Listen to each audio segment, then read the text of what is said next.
This is FreedomGundamCast episode 2. We'll be playing Deep Rock Galactic and reading articles. And I will find something momentarily.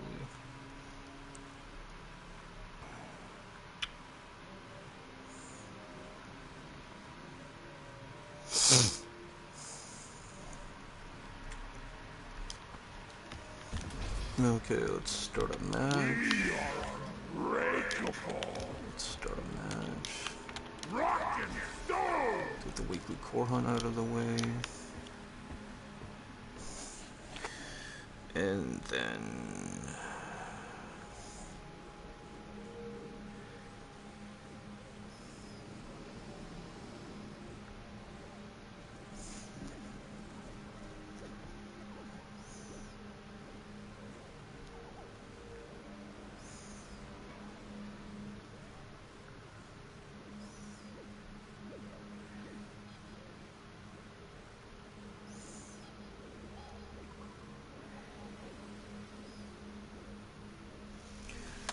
Alrighty, let's go. The pretty sound of teamwork. Parasites.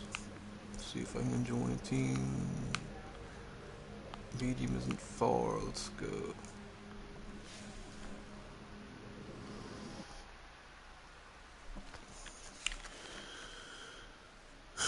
In truth. Yeah, I'm gonna need a scout.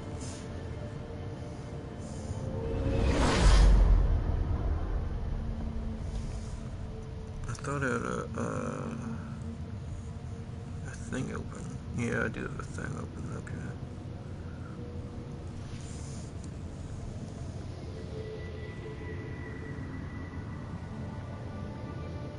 Is it Jose Nino?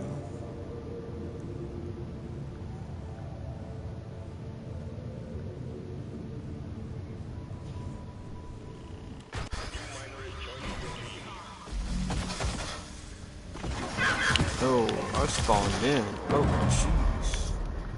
What is this? Hazard level 5? Oh, man.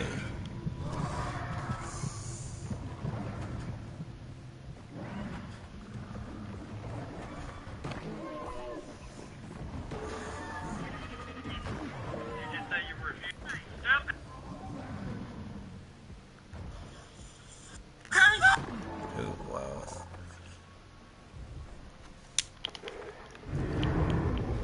I don't know why I joined this guy. I joined this guy's team thing to be. Oh. Yeah, it's close to.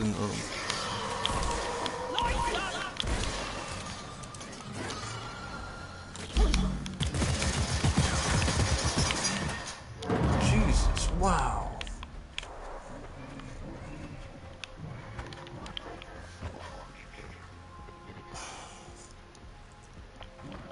I should have became driller.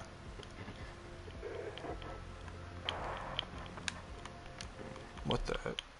Oh, this dude literally kicked me. Huh.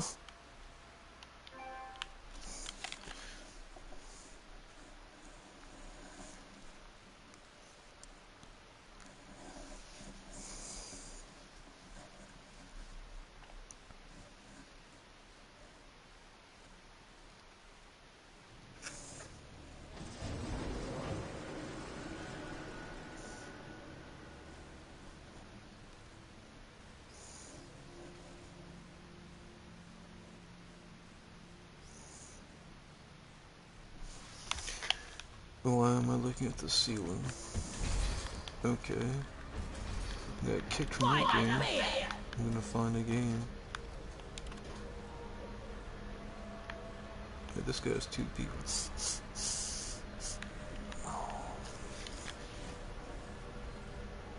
the next one?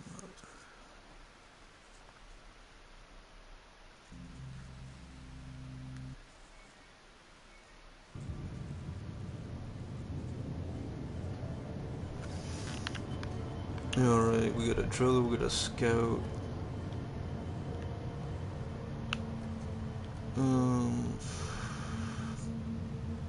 Hazard level 5? Ooh, I'm gonna need to be engineered, bro. Got them all. Caught them down. I will be in here.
Oh, wow.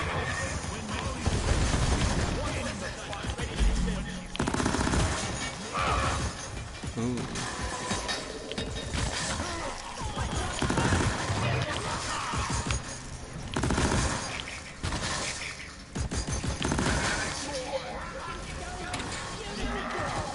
Ready to kill some more crates.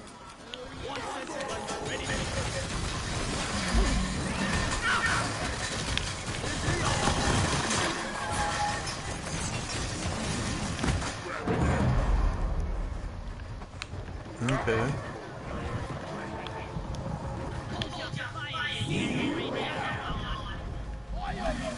Find a bear.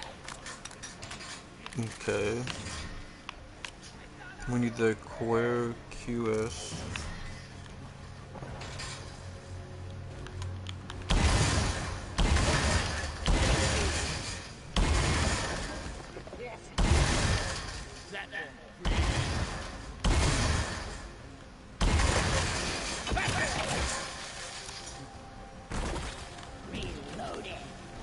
Okay.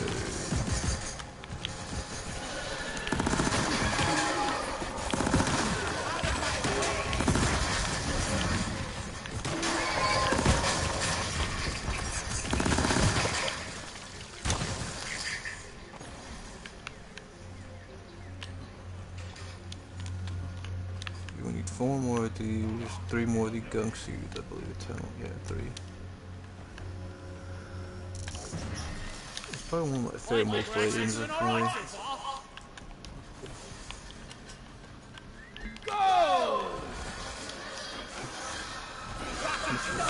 Yeah, wow, this is lethal.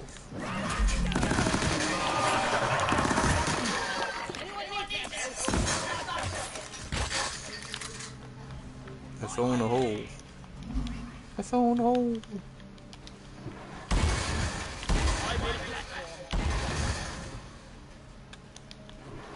Alright. Access provided. Platform. I don't know how I'm supposed to get up there. Platform up. Platform.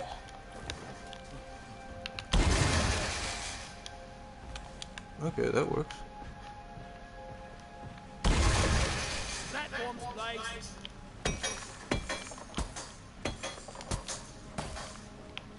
Oh, what the heck?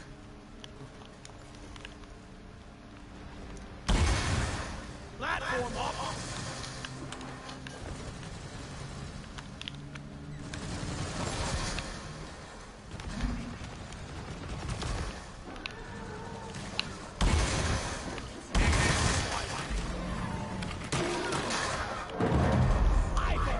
Damn.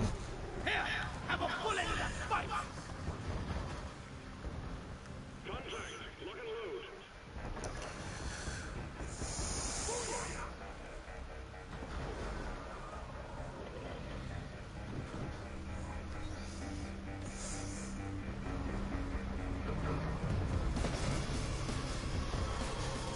Alright, well I am down.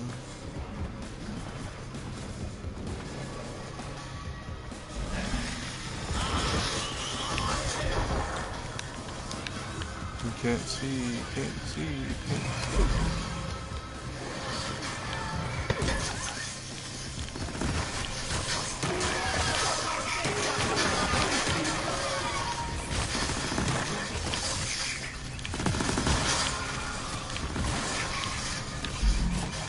Come on, bro.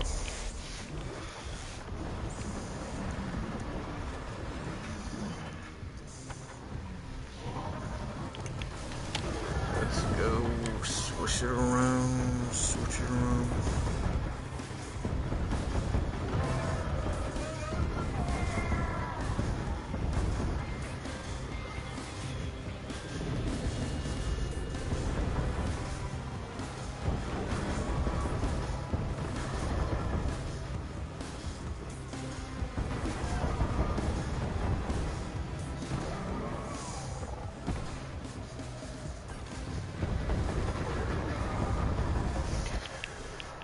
Oh, wow.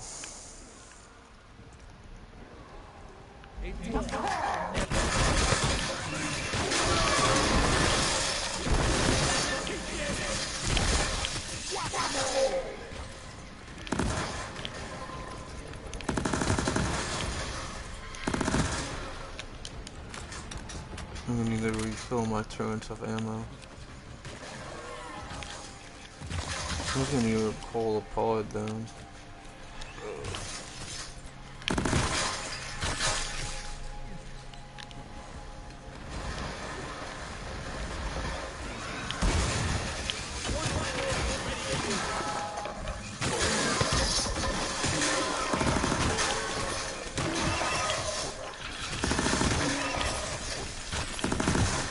Jeez, they're endless.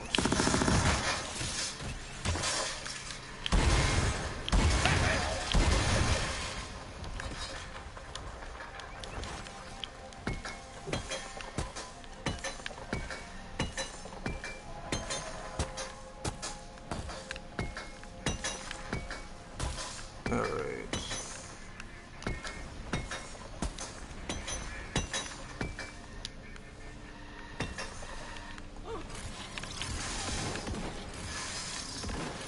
I got a good bit of gold, 39 pieces.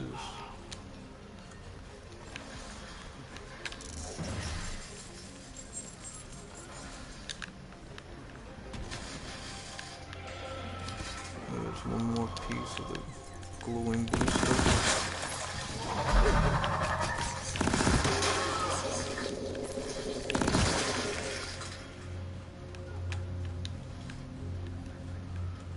And then we need 2 more gunk seeds.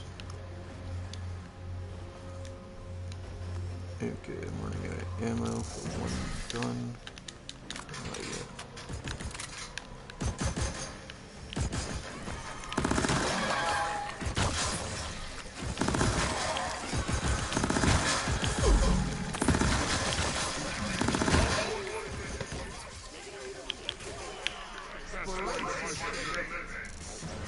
Okay.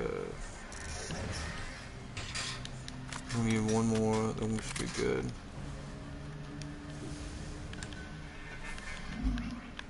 What are my turns? Why do you refill them? I keep forgetting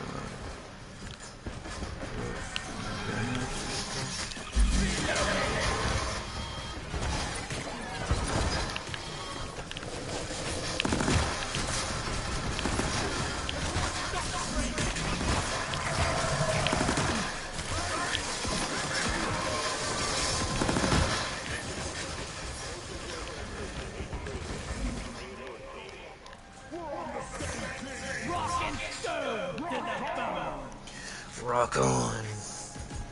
Rock on. Brother.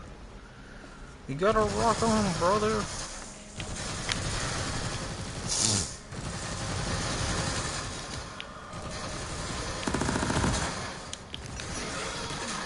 Rock. Oh.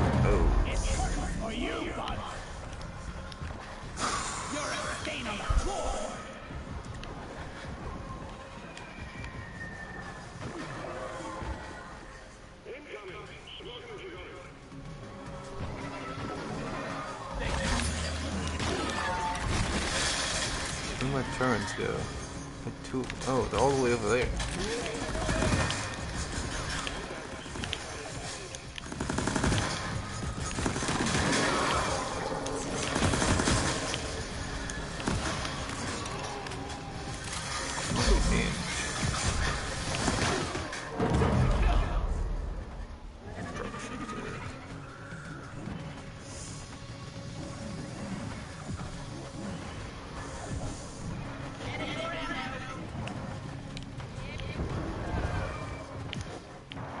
Whale's gonna have to go to the dropship.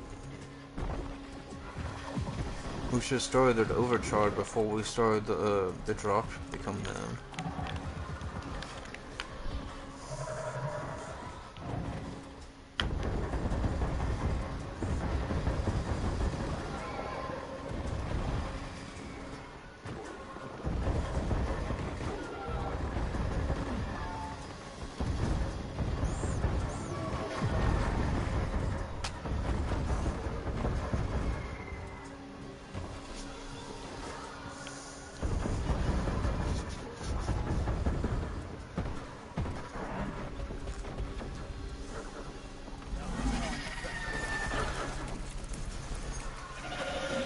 Oh man. Are you just reviving? Oh man, I can't get it. Ah!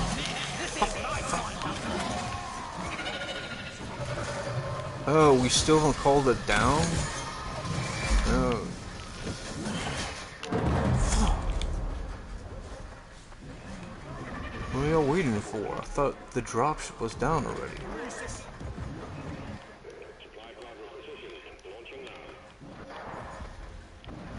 Bruh, call the dropship.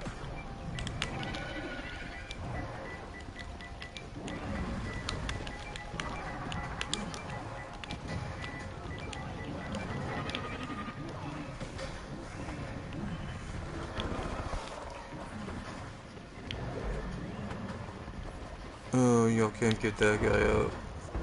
Fujin Godzillion.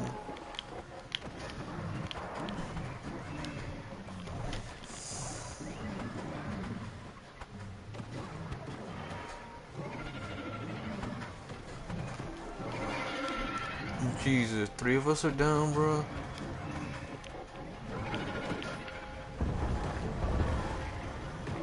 You might need to get like... That's 3 of us.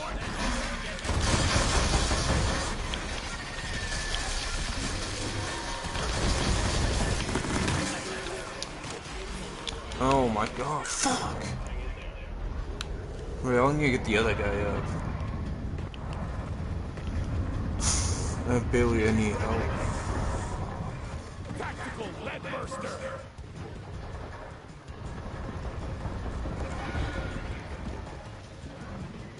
Shield blade.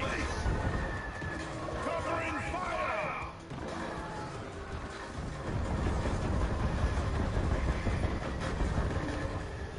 Can't hide from this. Ooh, that's not good, bro. That's not good.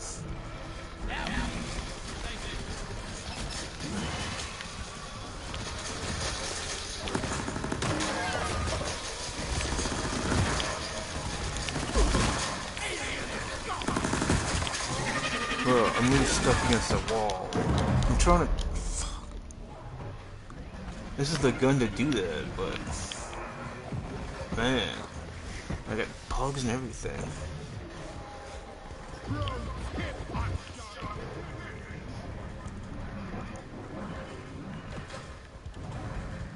Bruh. Right, one of y'all has to get to the pod when he comes.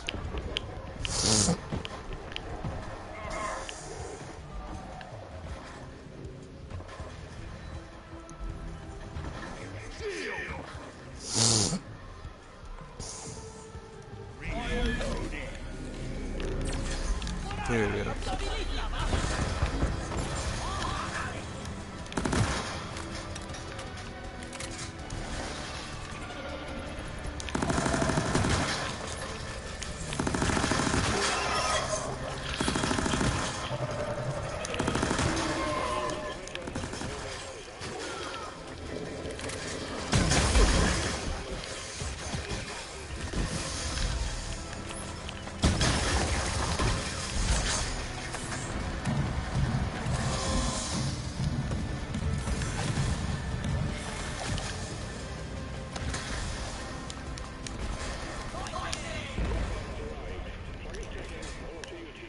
Let's go, let's go, let's go. Come on.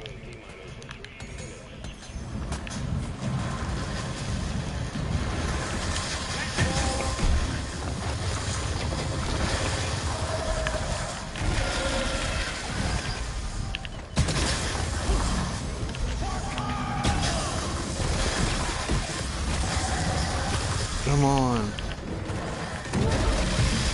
Alright, alright. Oh, I'm on the other side? Oh.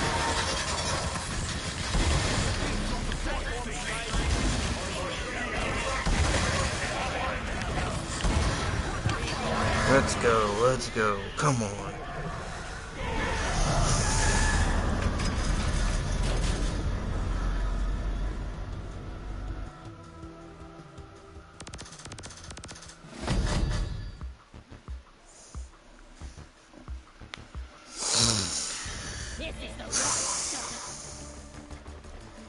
Betcha it is.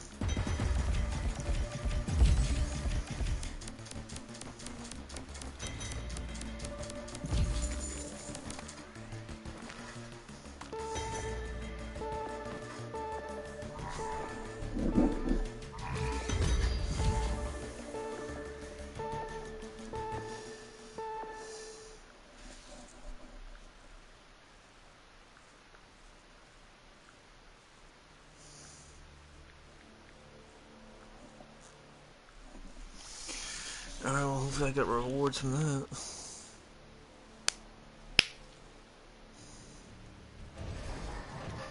We fight for rock and stone. We're the best.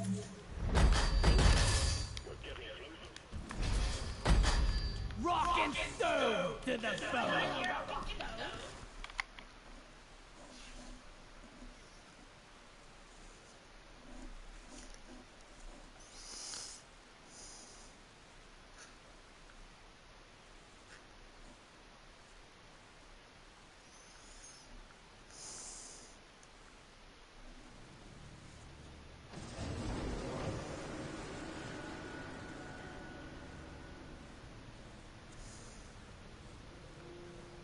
Peter?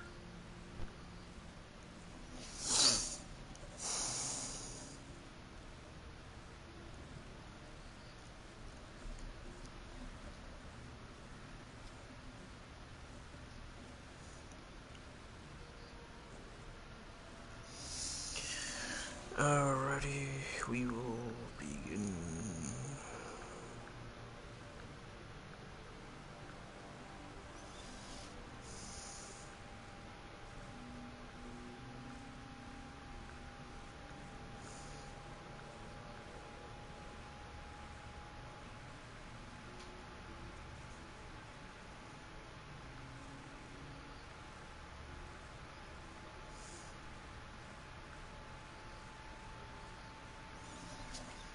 Alrighty.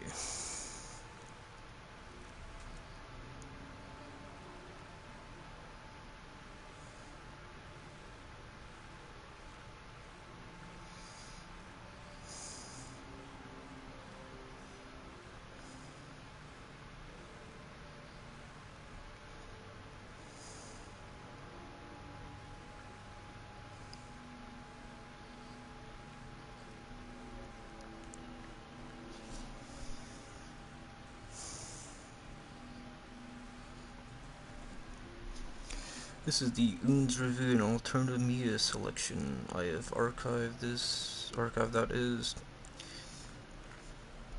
Alpha D Zayas.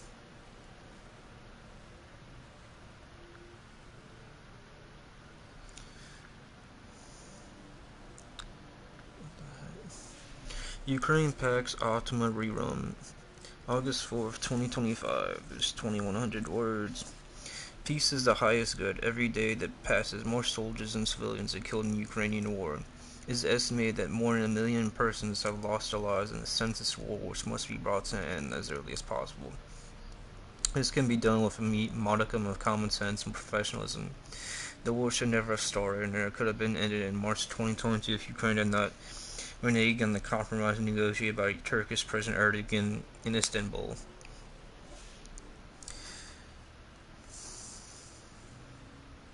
There are many opportunities to sit down and discuss terms for a ceasefire, but the U.S.-European-Ukrainian system that Putin must lose. Thus, the many blueprints for peace issued by African countries, China, and countless international organizations, including the International Peace Bureau as well as private scholars, were fruitless. The stubbornness and intransigence continue as Ursula von der Leyen, Friedrich Merz, and other European leaders oppose the U.S. peace initiative and conspire to continue the war no matter what. When Trump and Putin met at the Elmendorf-Richardson base outside Anchorage, Alaska on August 15, peace will be on the table. It will not be an easy meeting because U.S.-Russian relations have never been as dire. Nevertheless, the global majority of many wishes them a good beginning of direct negotiations, a business-like summit that will build on the prior work of Steve Witkoff and Sergei Lavrov.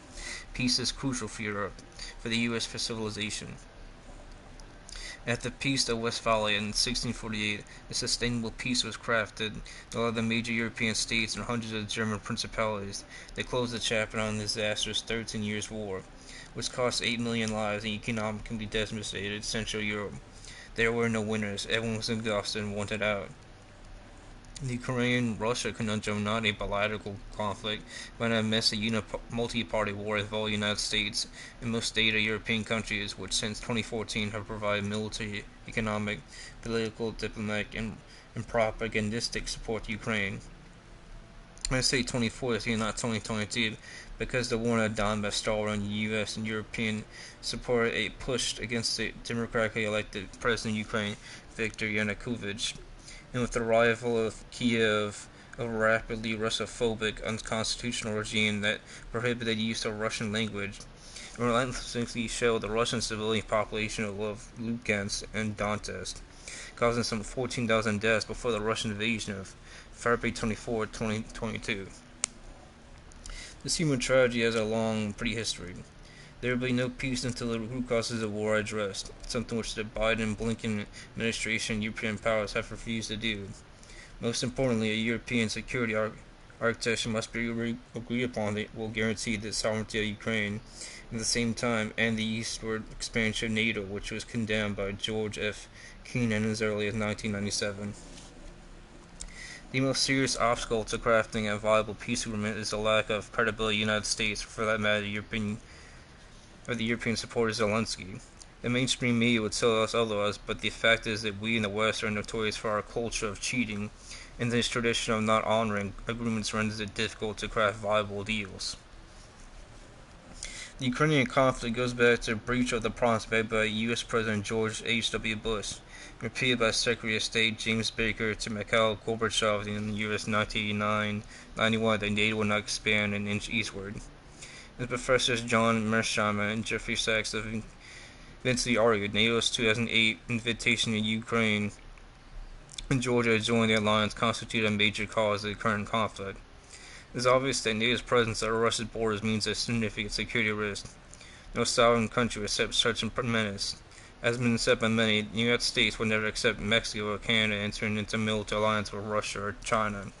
We already have the presence of the October 1962 Cuban Missile Crisis, when the U.S. threatened the Soviet Union with nuclear annihilation unless the Soviet missiles being installed in Cuba were removed immediately.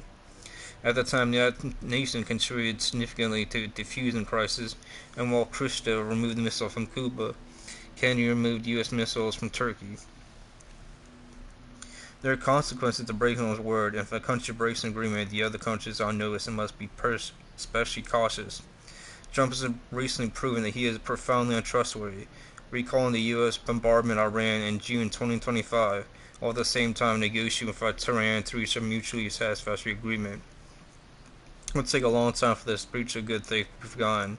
In the context of the Ukraine war, we remember that in 2014 and 2015, the agreements known as Minsk I and Minsk II were negotiated, providing for a cessation of the Ukrainian bombardment of Donbass and a commitment on the part of Ukraine to sit down with the representatives of Luhansk and Donetsk to work out a constitutional arrangement granting measured autonomy to the Russian majorities of the Donbass.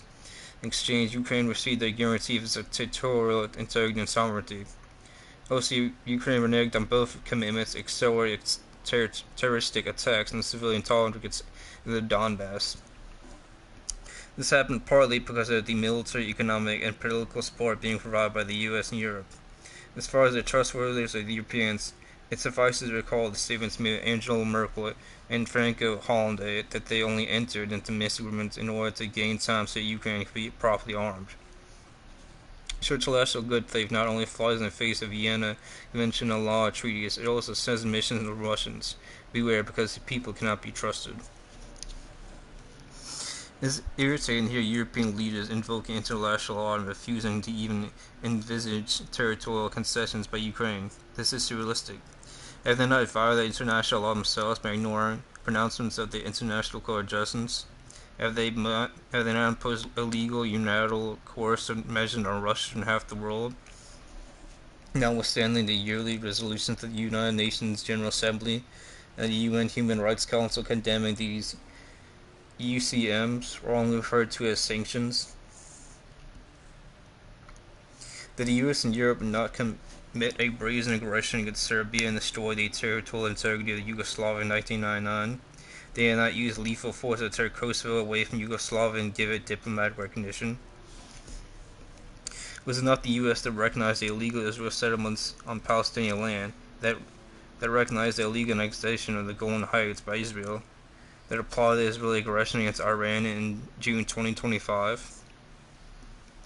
The European leaders failed to understand that the world does not consider the US and Europe to be defenders of international law, that most African and Asian leaders consider the US and Europe to be in open rebellion against the United Nations Charter and against international law itself.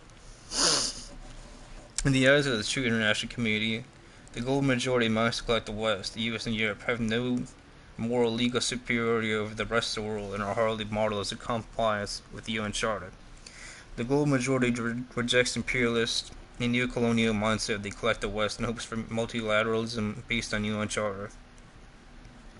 In the context of the Israel-Palestine war, what is more evident than the refusal of the US and Europe to honor the adversary opinions of the International Court of Justice concerning of July 9, 2004 and July 19, 2024. To continue military, economic, political, diplomatic, and propagandistic support given to the genocidal state of Israel by the US and Europe feels them as international allies and morally bankrupt. Of course, Putin is no saint. This often does not pretend to confer any moral edge to Russians. For those who live in the real world and not in the imperial world created by think tanks and mainstream media, the Russians do have certain legitimate interests, which they not give up at the Alaska summit or elsewhere. The worth for revisiting Putin's 2007 speech in Munich Security Conference and Putin's interview with Tucker Carlson in February 2024. The Russians insist on their right to national security. Doubtless, the expansion of NATO and the relentless provocations of Russia constitute a violation of Article 2, Section 4 of the UN Charter, which prohibits not only use of force but also the threat of the use of force. The Russians are also concerned about the Russian majority who live in the Donbass and were subjected to aggression by the Ukrainian government in a manner that certainly called for intervention pursuant to its responsibility to protect doctrine. Putin did not rush the war. Pursuant to Article 2, Section 3 of the UN Charter, he tried for more than 8 years to solve the problems dramatically. He noticed went through the OSCE, the Normandy Front, domestic agreements, etc. The right of self-determination of the Russians of the Donbass is non-negotiable. In the same manner as the Albanian Kosovars never consent to be ruled by Belgrade, the Russians of the Donbass never consent to being ruled by Kiev. Too much blood has been spilled, and we must recognize that the level of hatred is such that the reintegration of Kosovo into Serbia and the return of the Donbass to Ukraine is simply not viable. I hope that Trump will understand that to reach a deal with Putin, he must recognize that Ukraine will never be in NATO, and that Donbass Russians must have the self-determination. These are not maximalist demands, these are facts that cannot be ignored. I hope that someone gives Trump the text of paragraph 80 of the 2020 advisory opinion of the International Court of Justice on Kosovo.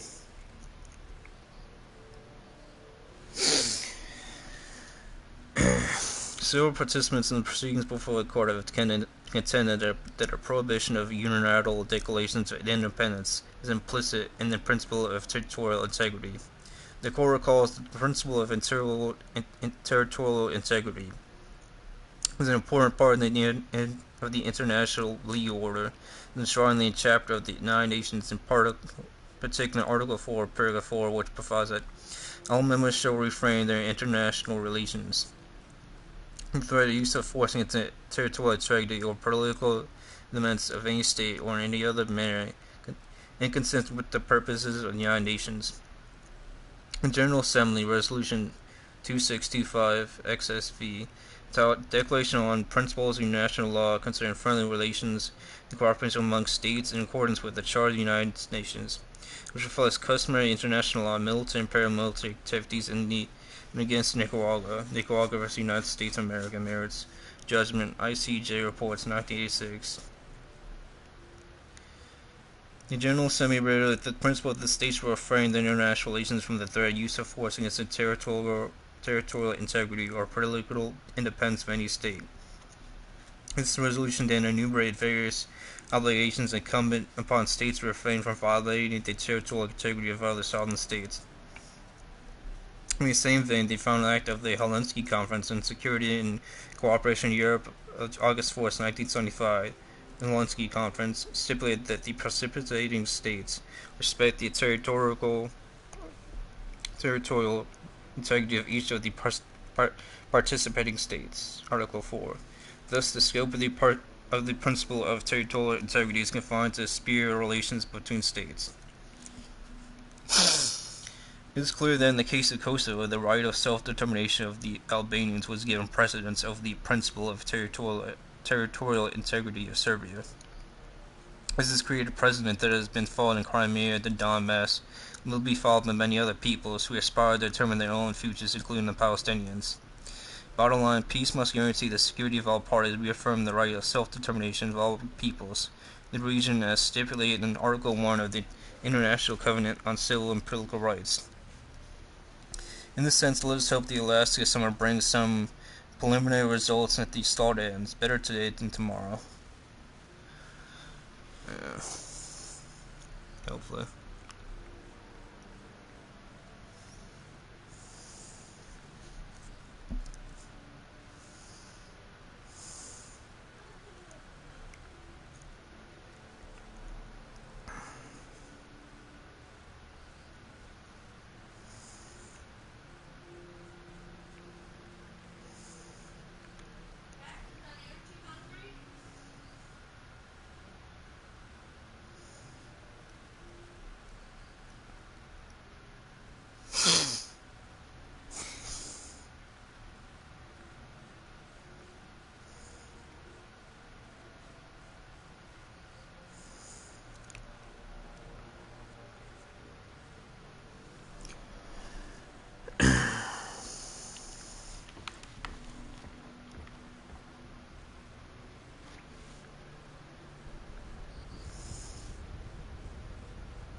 For those about to rock and stone, I salute you.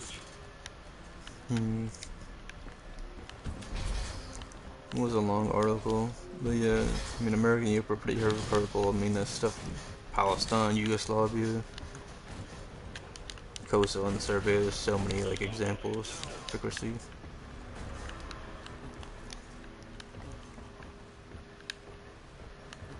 We got a lot of cartons. Let's rock and stone!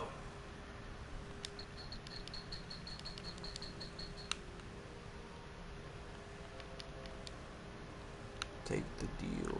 I don't want to sell though.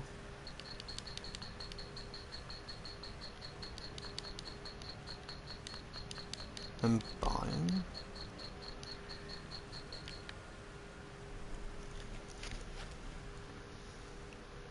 Okay, this is an article by Gregory Hood. The title is Who Is We? August 14, 2025, 100 words. You can find this on the archive, that is. And it's the Unz Review in an alternative media selection. The essential question of our time in politics today, we is the most dangerous and the most important word. Who's to define it? Who gets excluded? And what happens when a nation's identity is deliberately erased? In this episode, Gregory Hood and special guest Jared Taylor discuss how America's ruling class manipulates the idea we undermine national cohesion, reward political allies, and punish dissenters.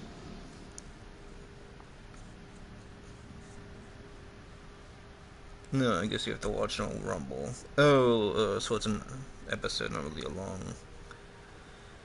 article either. Yeah, okay. Another short one.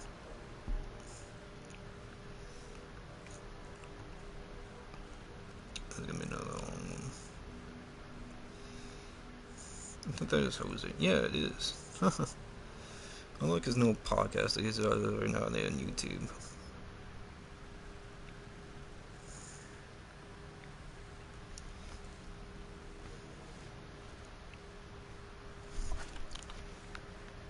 How do I put him on a bunch?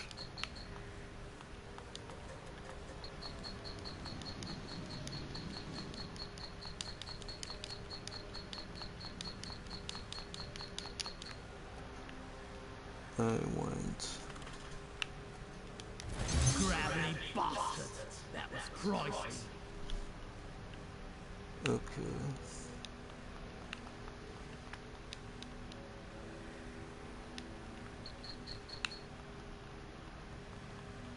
I can't just type how much I want.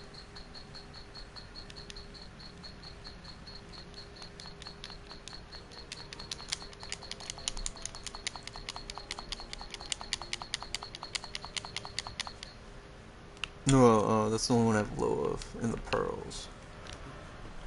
Let's go do another one, I guess. Rock and stone forever. Rocky Stone Brother.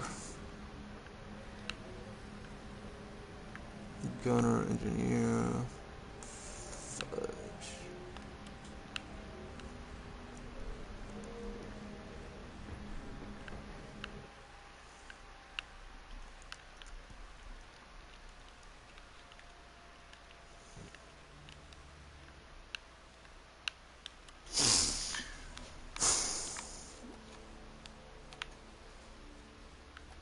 I'm gonna check to see what the hazard level What are you was. gonna do about it?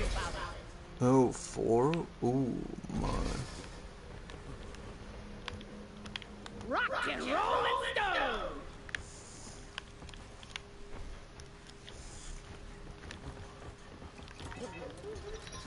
For rock and stone.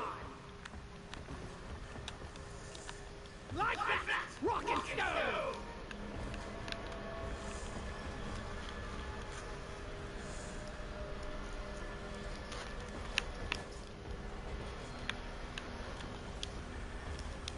Did I hear a rock and stone? Suit up. That's you. Hazard 4 extreme, jeez.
I'm really not ready for this.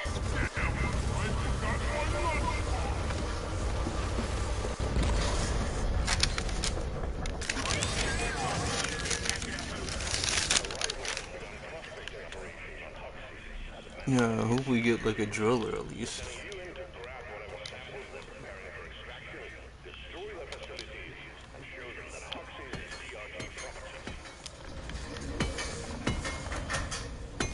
Oh, I should become the smart targeting gun.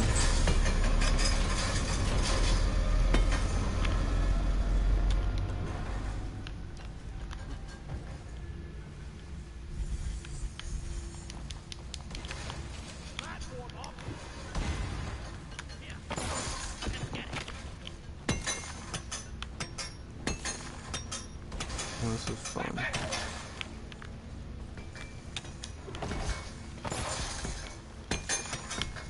Let's get the gold, brother. Oh.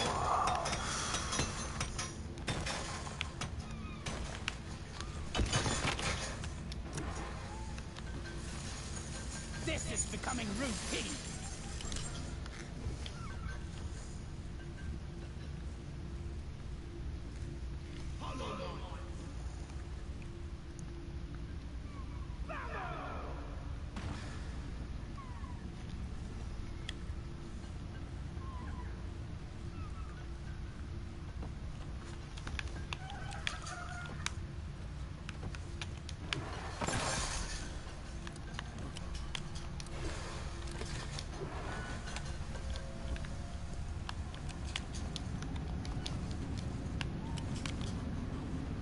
Let's go.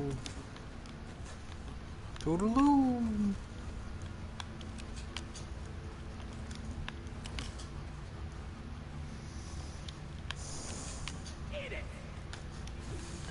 So I saw this new movie like last night, Cyborg 2.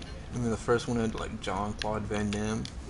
They're trying to get this female cyborg played by Angelina Jolie to self-detonate with Glass Shadow, which is some kind of explosive to take out this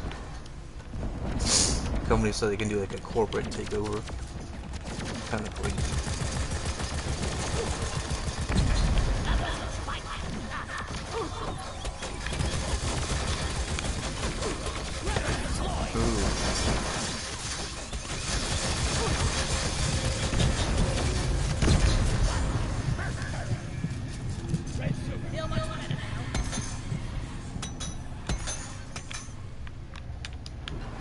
That's good.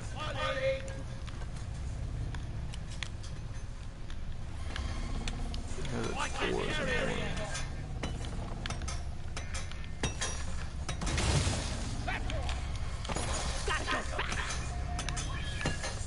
I got it, I got it.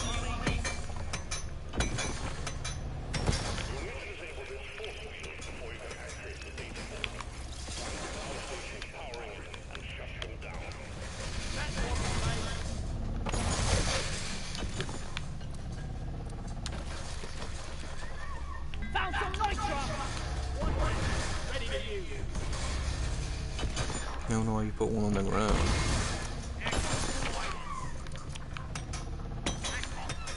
Yeah, we just need a crap ton of nitro. I mean, this is the Architect, it has a level 5, you need a lot. Ugh.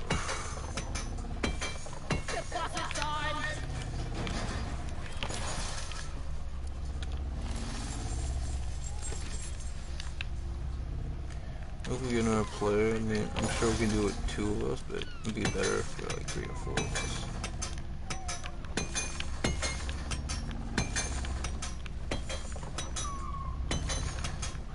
Oh, that was kind of some lag, I guess.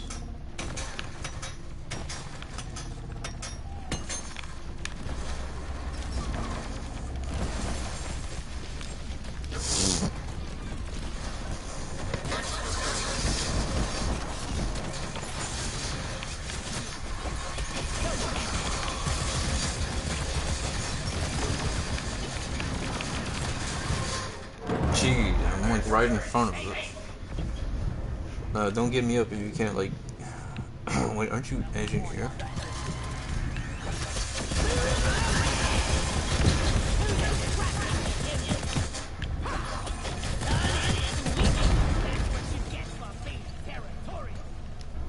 Yeah, I do need that red sugar now.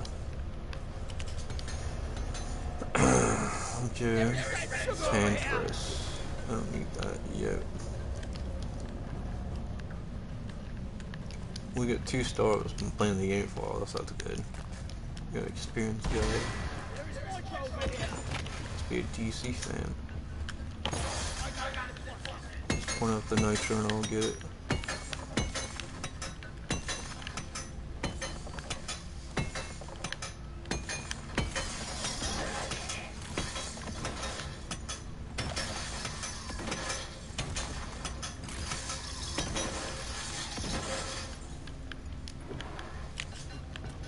You got 159, let's go for 200 maybe.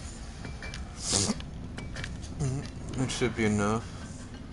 200 for the archetype maybe.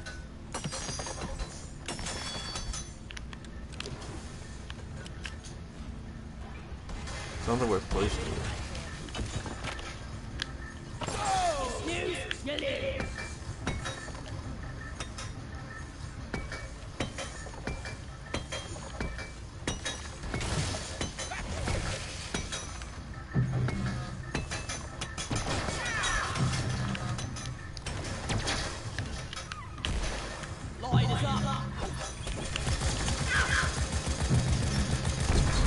Okay.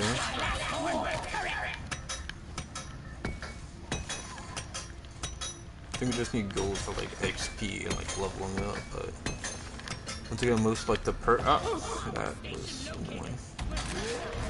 But once you got all the perks and stuff, all the little things really don't matter.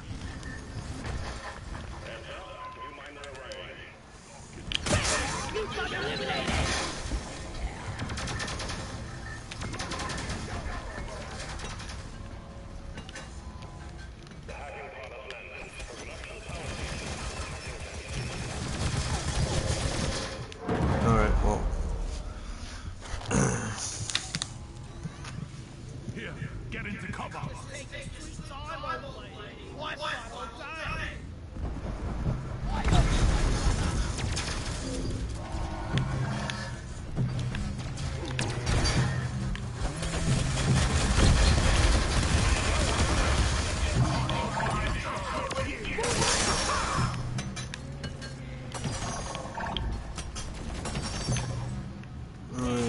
I'll need a little article.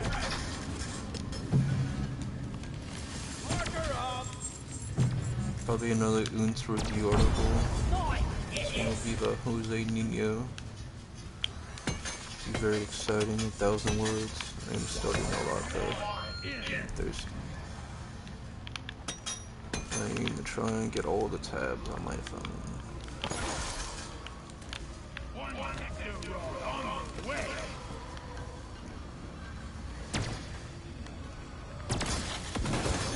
You ready?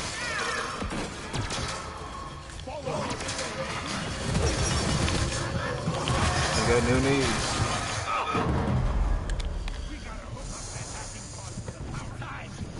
Next time, try shredding some tree houses.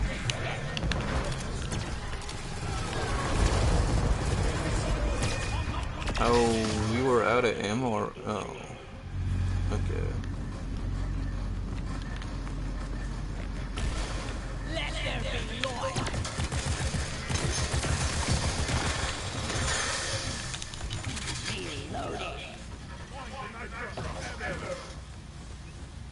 There is no night. What the heck?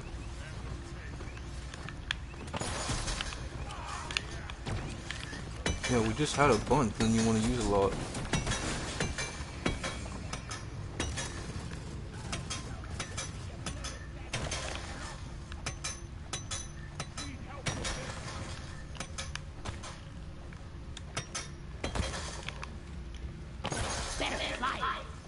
Okay, let's get it done. Yeah, I messed it up, huh? What's the problem? Let me start.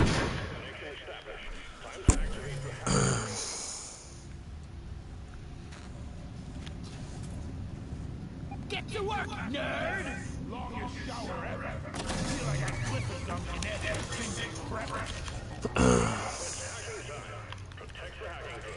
You should have. Everyone but me has one.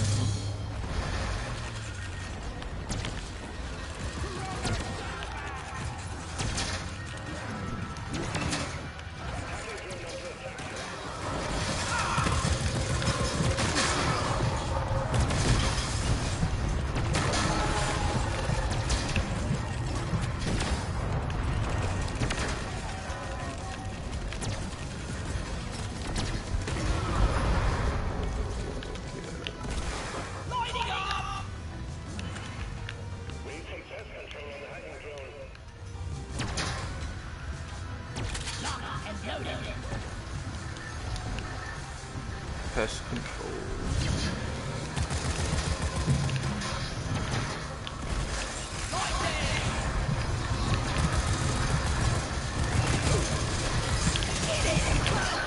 Oh man. Bogies on the hacking drone.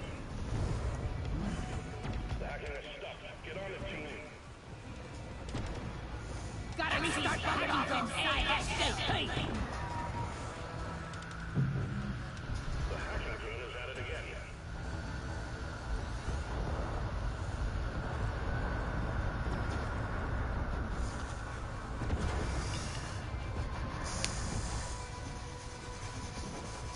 The hacking drone is under attack. Keep it safe so it can work. Inclusive. Oh my, this dude's a cock.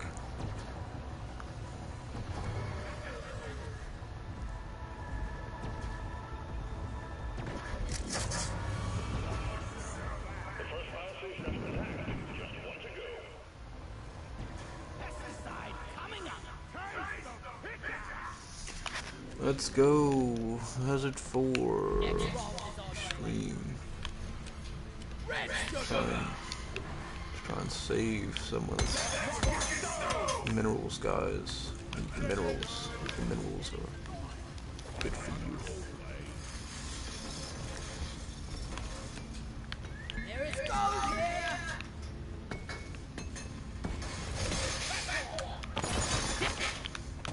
Ah!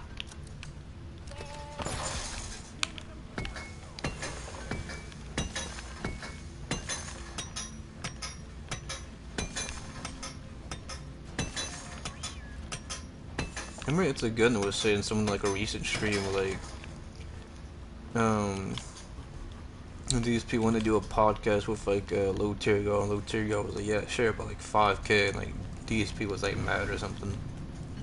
Or surprised. Low tier guy might be doing royal. I don't know how true that is or whatever, but he's definitely more masculine than Phil. Where is that damn view?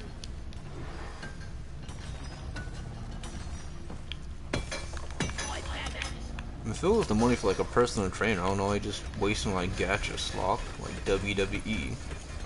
You think they even give him sponsors? Getting close to what quota? And then Phil was saying something like, oh, why are people giving I think you said like Asmongold Execute, like, well, they probably find them more interesting than you, dude.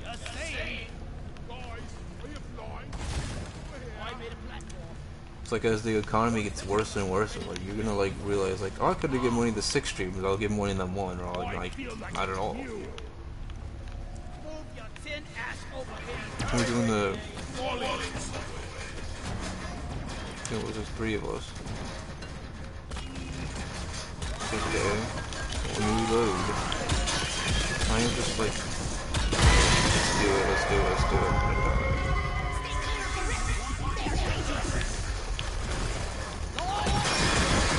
Let's go. It's like 9:20, so. Okay.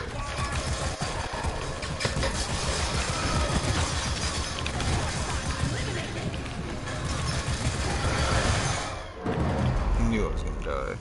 Knew it.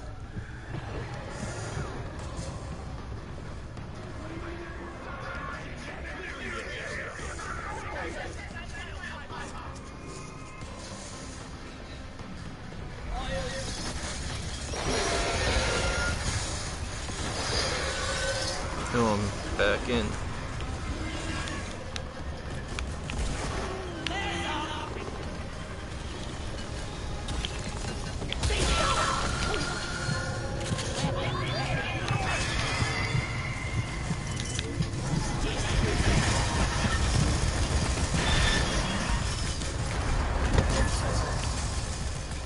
Alright, let's go.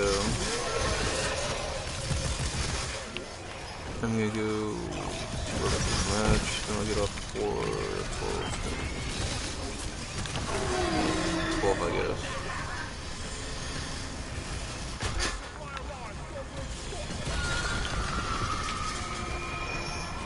They must pop out every time we like open it up. They do damage. That's 4.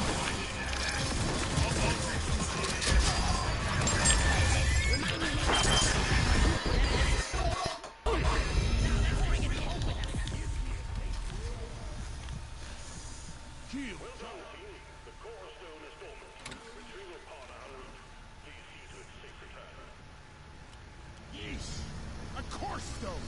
That's not a good prize!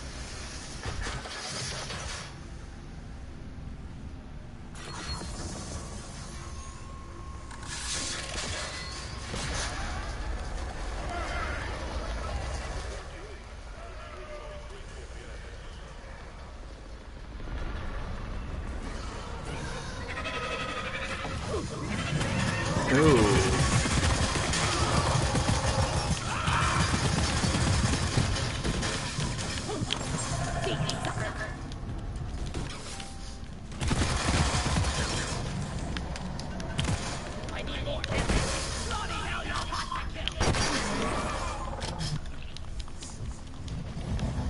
Oh man. I can't see how to get out of here. Man. Frick.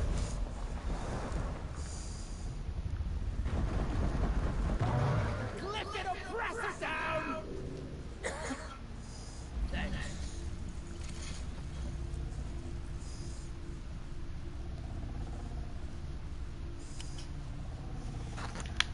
Oh, I need to go revive this dude wherever he is. How do you get all the way over there, bro? We've got company! I'll beat your record this time, just for here.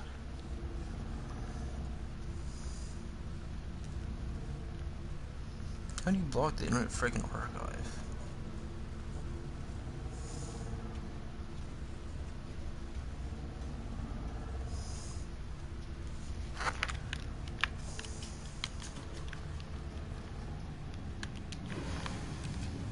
We got company! How am I supposed to get all the way up there, bro?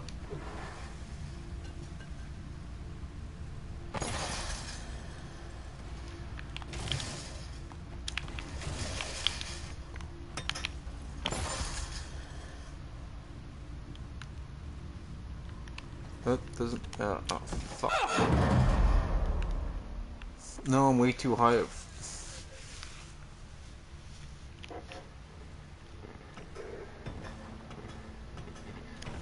Ugh, it'd be nice if we had a driller.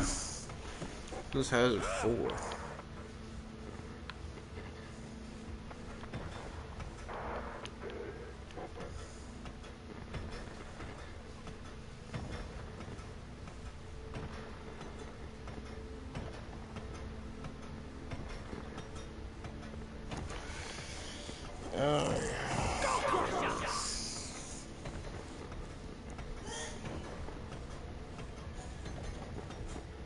And we finally get another guy.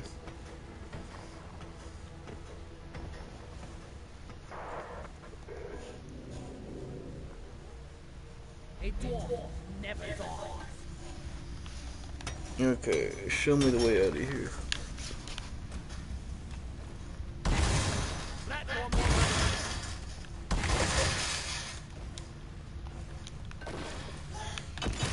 I'm trying to get up.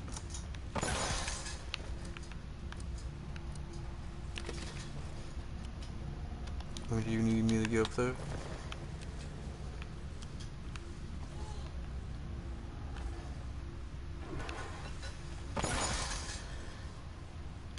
Okay, this. Fuck.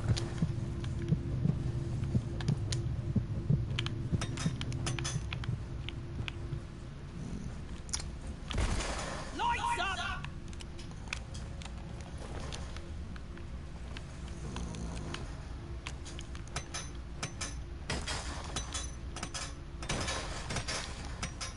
If I can dig all the way up.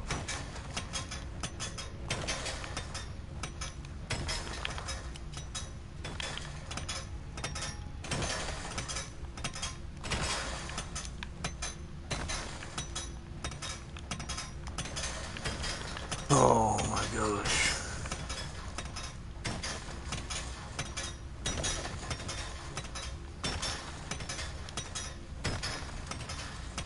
This is gonna take forever.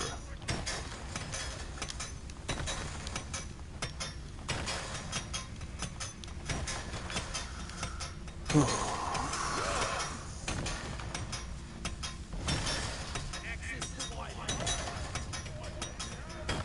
trying to dig my way up. I don't know how you even got up there.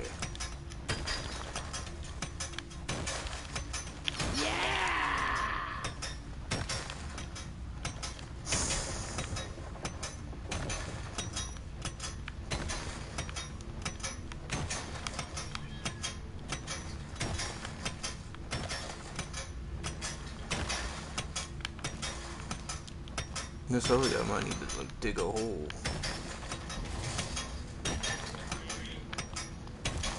Okay, I should be close enough.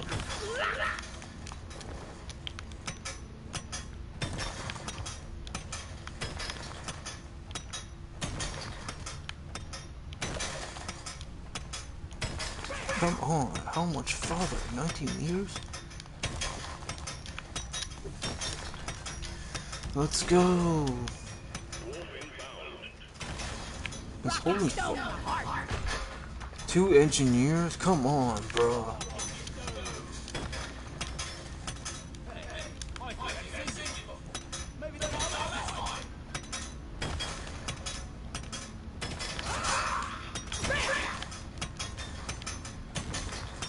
Bro, 1760. Bro, give me a minute.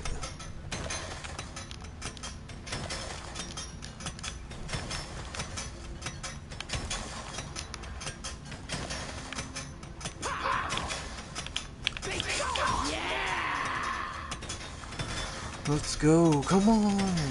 To victory!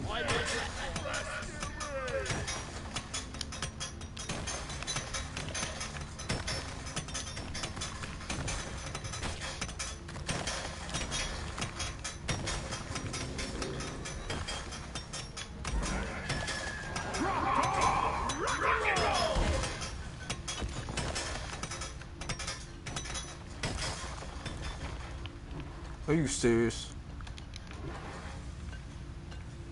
How do we get out of here? I thought you'd be on the surface.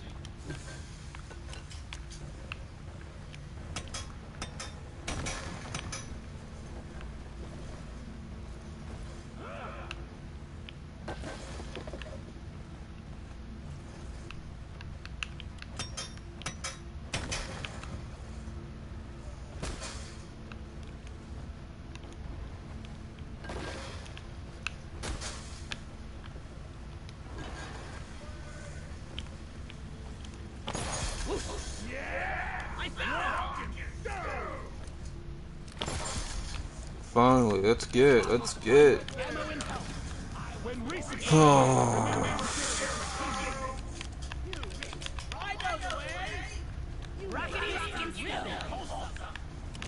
Let's go, come on.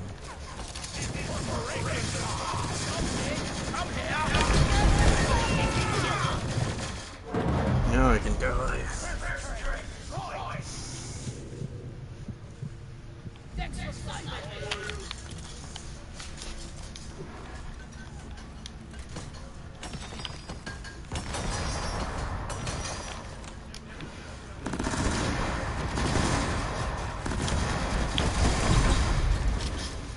I got 6 rounds left.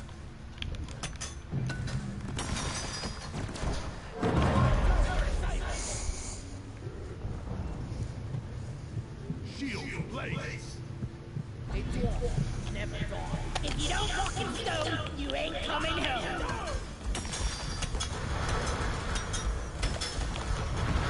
Okay, I got 6 rounds.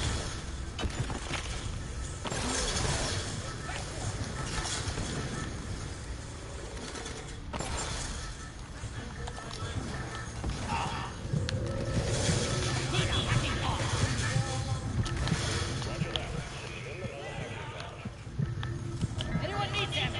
There's snipes up there.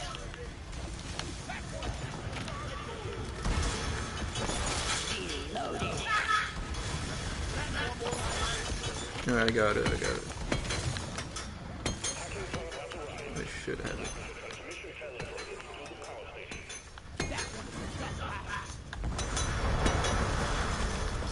Alright, you're gonna have to put another one right there.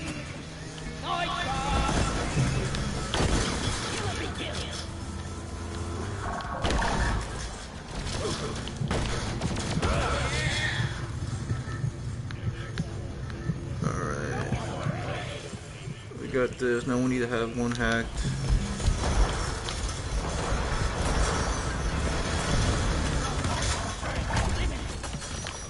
I need ammo, bro.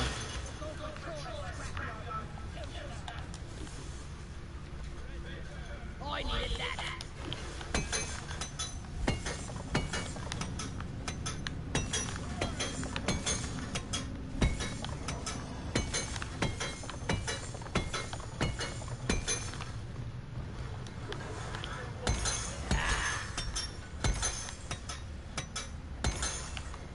I got full health.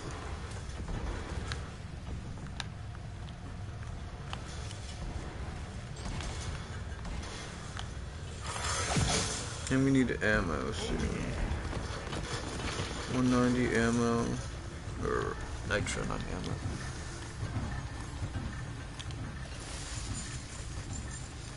That's 218. Gotta hope we have.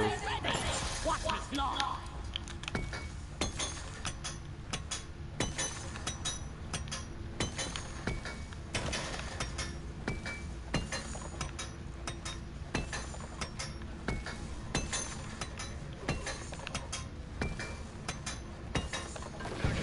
Successfully connected to the power station. Start the hacking drill when you're ready.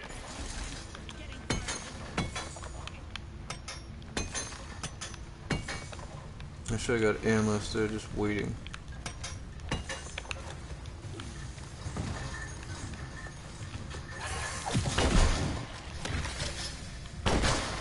Oh, it's one left. I can't see.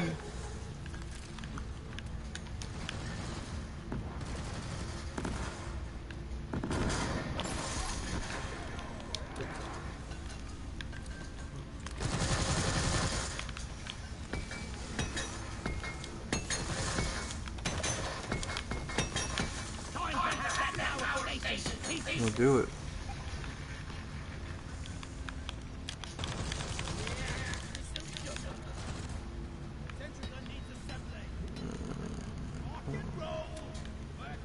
Put a roller pulley down there. The hack has begun. Protect the pod while it does its magic. You should have 4 turns. Rock on! By the spear! Right there! Think you can kill me? Well, think again! Yeah! I'm ready! Let's order a flight!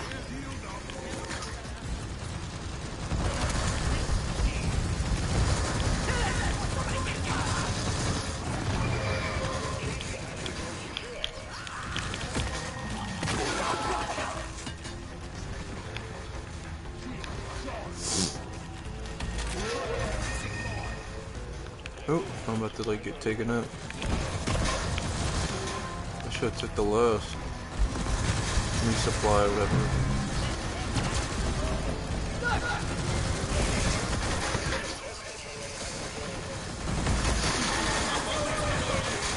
And then we're gonna revive you have to get ammo, my dude.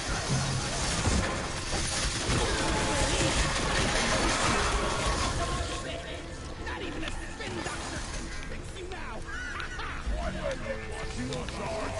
Shield boosting!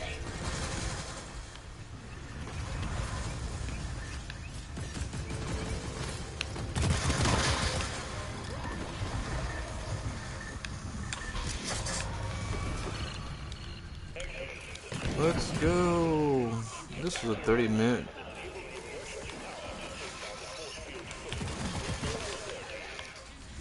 Okay, so we only have like two more, I guess.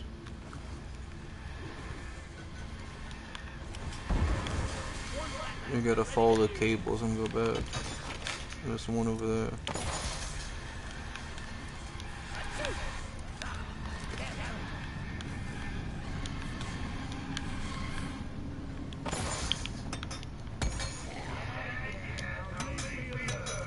Rock and stone.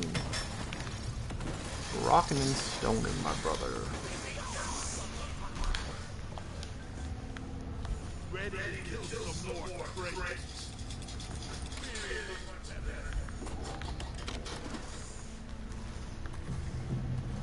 Fuck looting.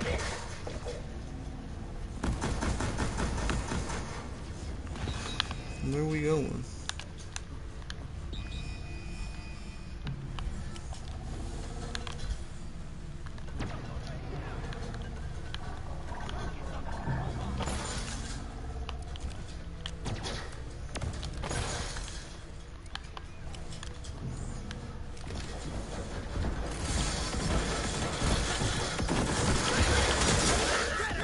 Don't get him in your face. Let's go.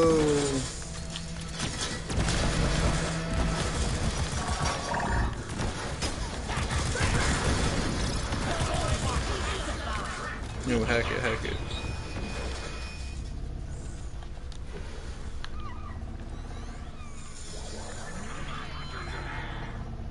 Hacker man. Precious mineral. It will get you killed. Okay.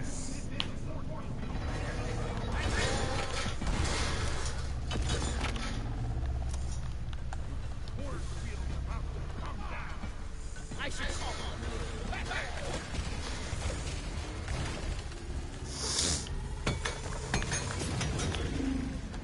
Molly.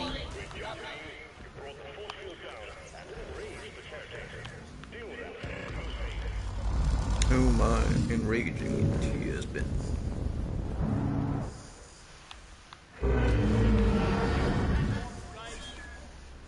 $9.39. Come on, bro.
You don't be wanting a supply pod if you don't even have it, bro.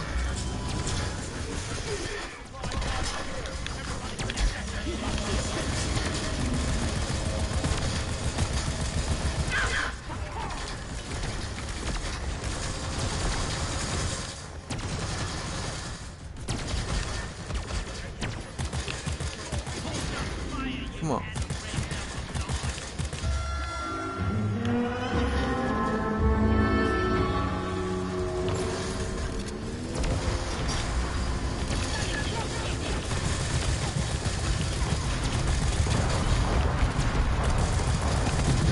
Let's go.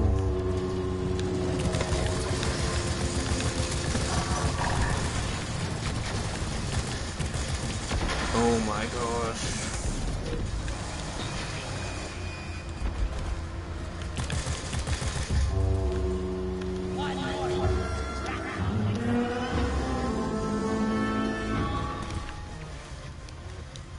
Come on, bro. Let's go.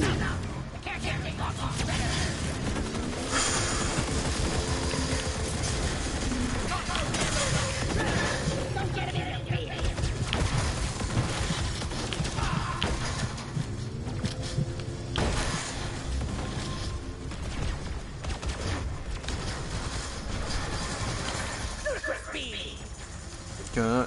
Oh, I can barely heal him past 4.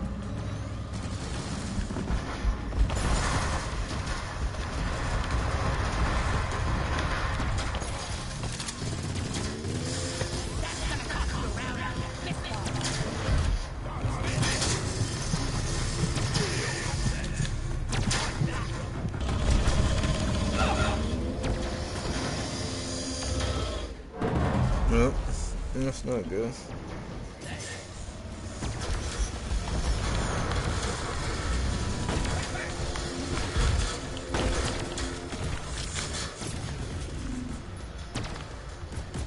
Now we need to get up there and revive you, my brother.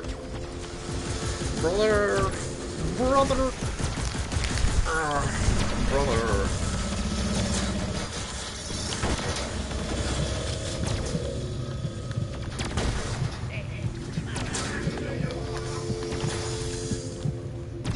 There's the resupply. There's one right there.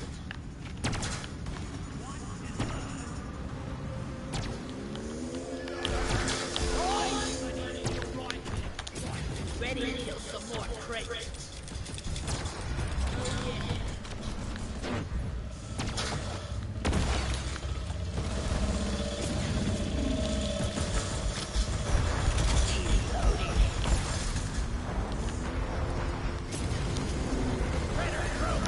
Alright.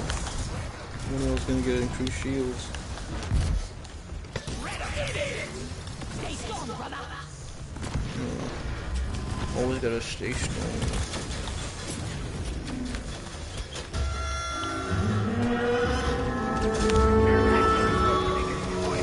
I'm dying.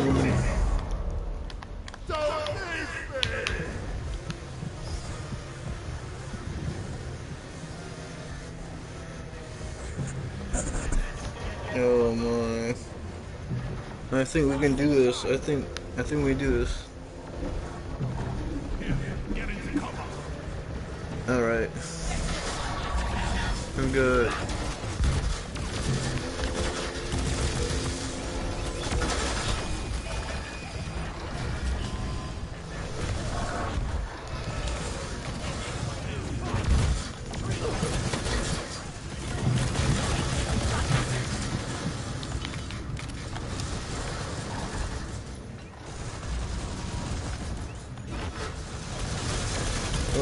There's only 2 of us left.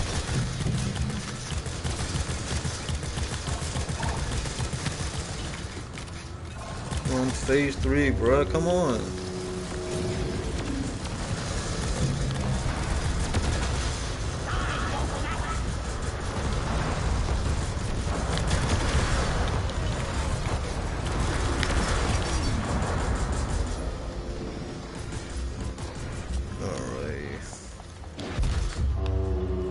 We have no more nitrous, so this is it. Like, if we...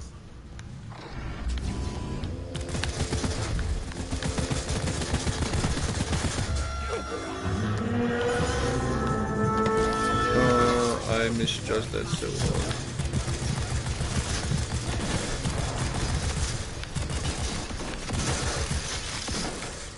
The caretaker is expanding its defensive turret.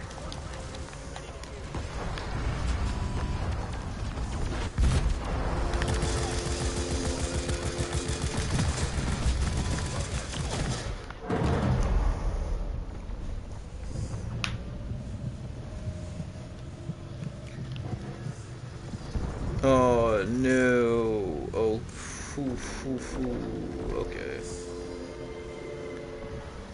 okay. Okay. We got this.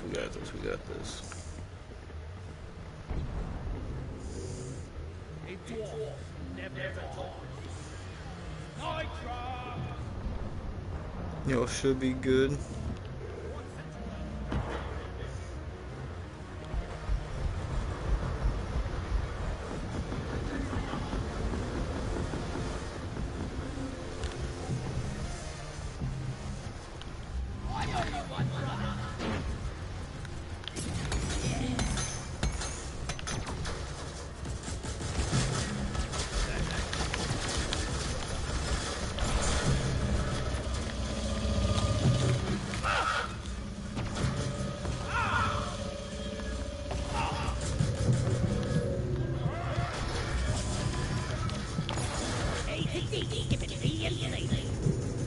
Here you go. You get to be revived.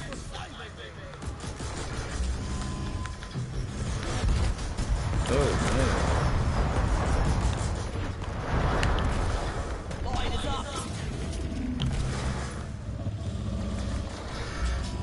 Let me get out of this corner.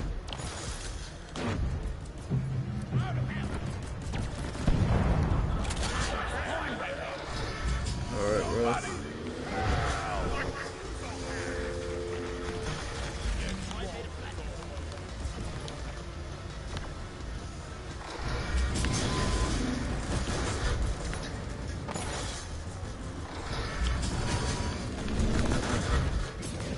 That did not happen. That did not happen. Oh, come on, bro.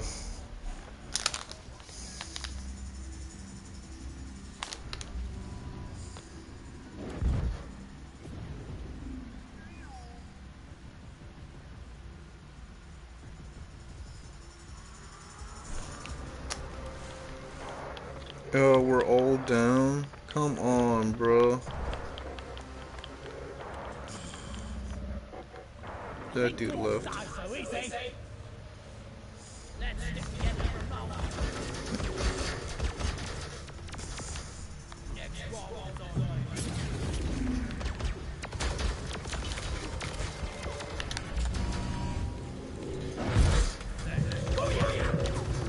on. There was 0 grenades and that other guy left.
Floor's freaking electric.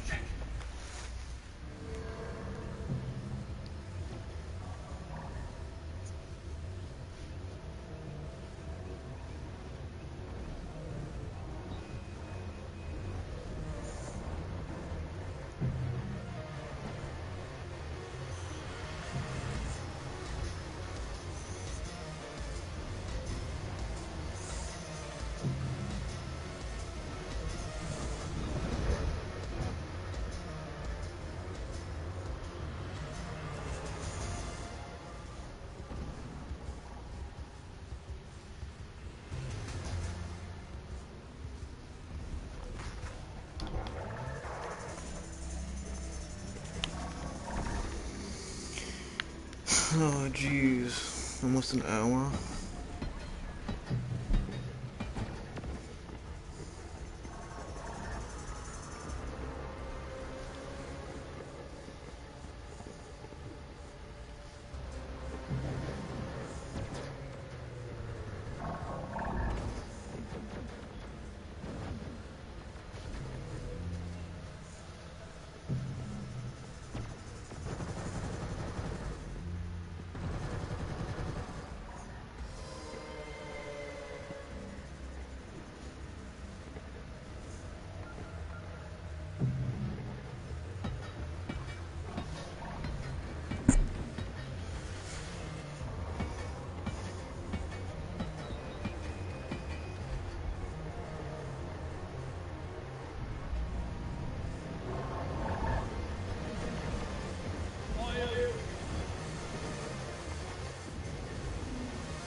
Well, this sucks.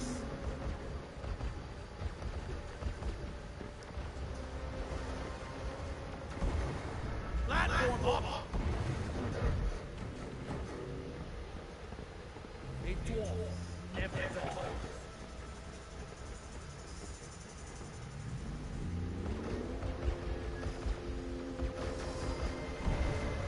Access provided. Booyah!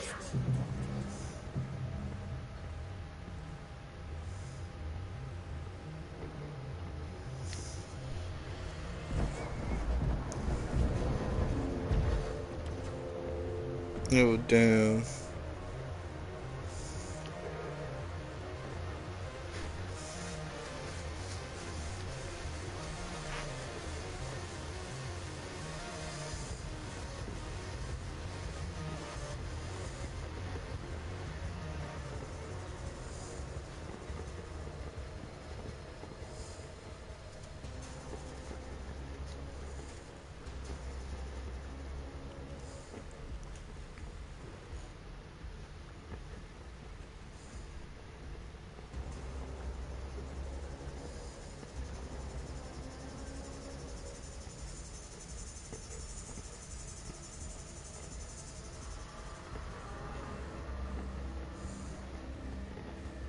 There is nitro over here. I'm glad you do that when you're the only one alive.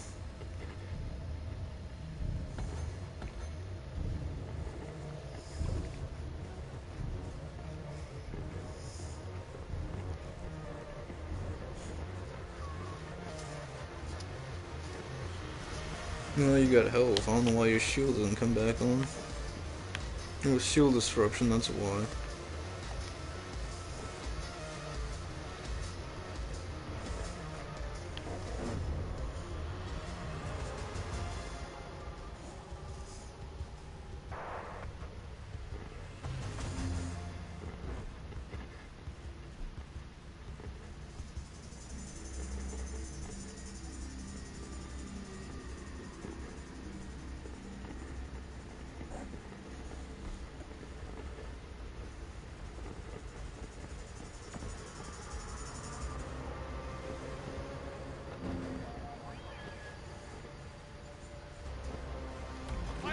He was going up for 2 resupplies.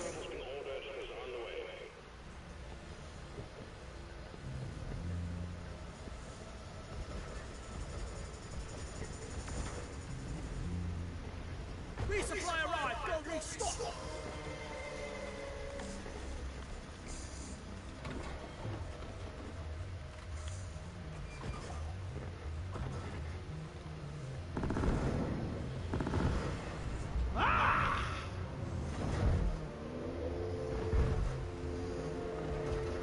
You don't have enough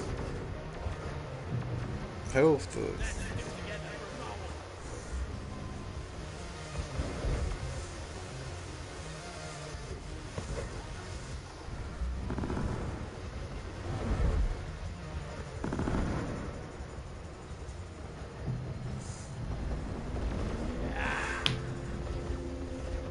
All he used to do was like hit the new thing. Go ruin someone else's picnic. Archive that today. Real news, real talk, real people, because you can hear their truth. Republic Broadcasting Network. Oh shit! I'm getting revived. Okay.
shit.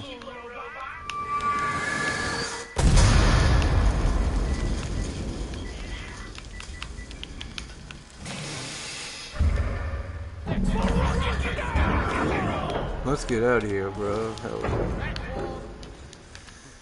Oh man, that was a doozy.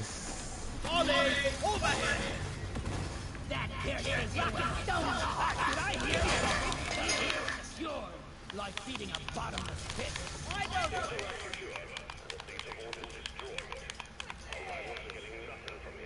Job well done, team. Press the button on the mule to call in the Let's go. drop pod inbound. Stand clear.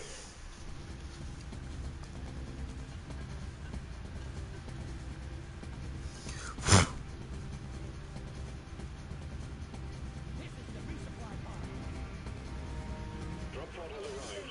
Receiving mule. Drop pod departing in T-minus 5 minutes.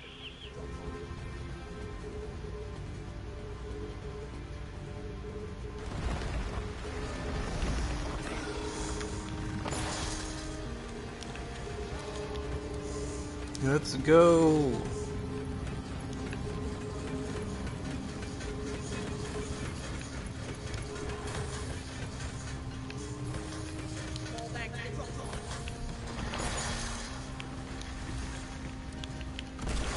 Let there be light.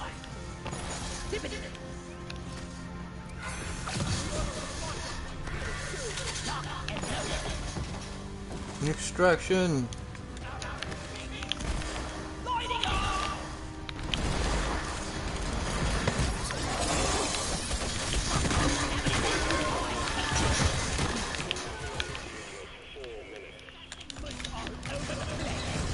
For those about to rock and stone, we rock. Thunder down under.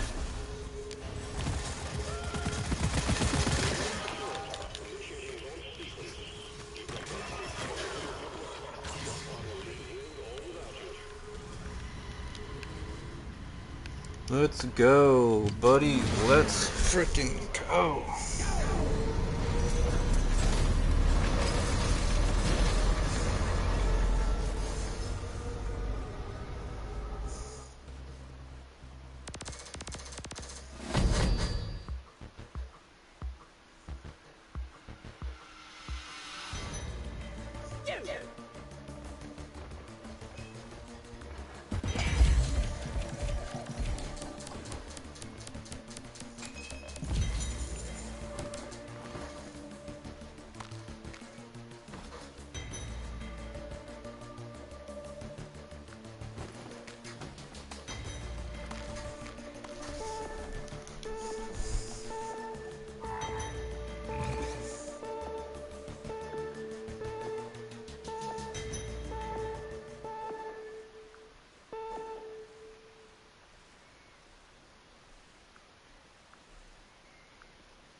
Rockin' stone, the pretty sound of teamwork. Oh no. If I had a credit for every rockin' stone.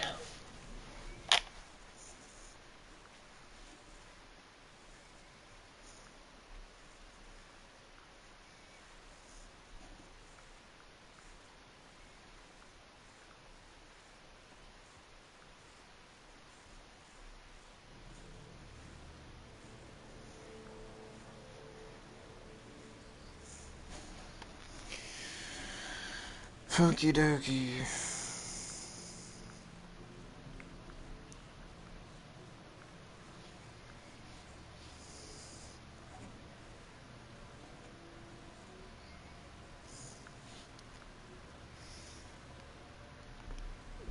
This is August 14, 2025, and news by RBN staff.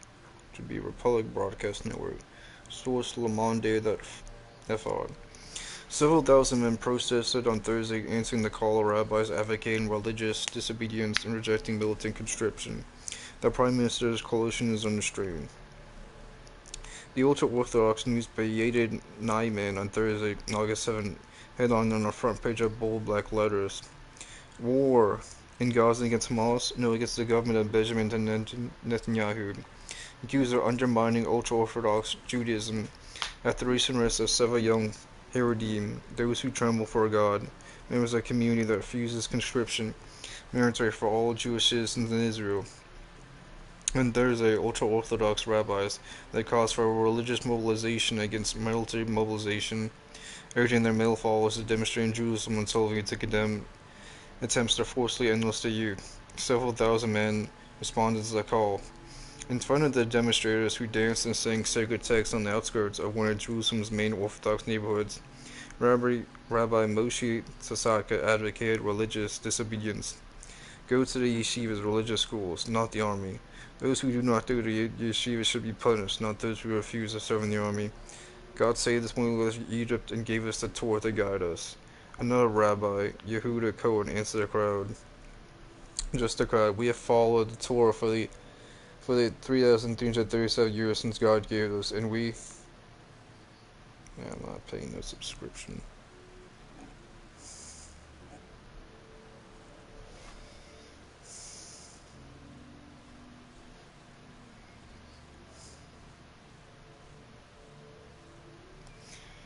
Within the gathering, the sons carried by teenagers and young men expressed the depth of their rejection. We were born in the land of Israel, not in the state of Israel. We will not sacrifice our children on the altar on Zionism, so know them. We are here before you, proclaimed the third son, referring to creation, the state of Israel, 1948, along with this clarification. And we lived in peace with our Arab neighbors. We will not join the army. We would rather die than serve the army, explained Mayor Shabuski, 31 of the few demonstrators willing to speak. Now, this is from the Le Monde source. The article I was reading there actually had the full thing.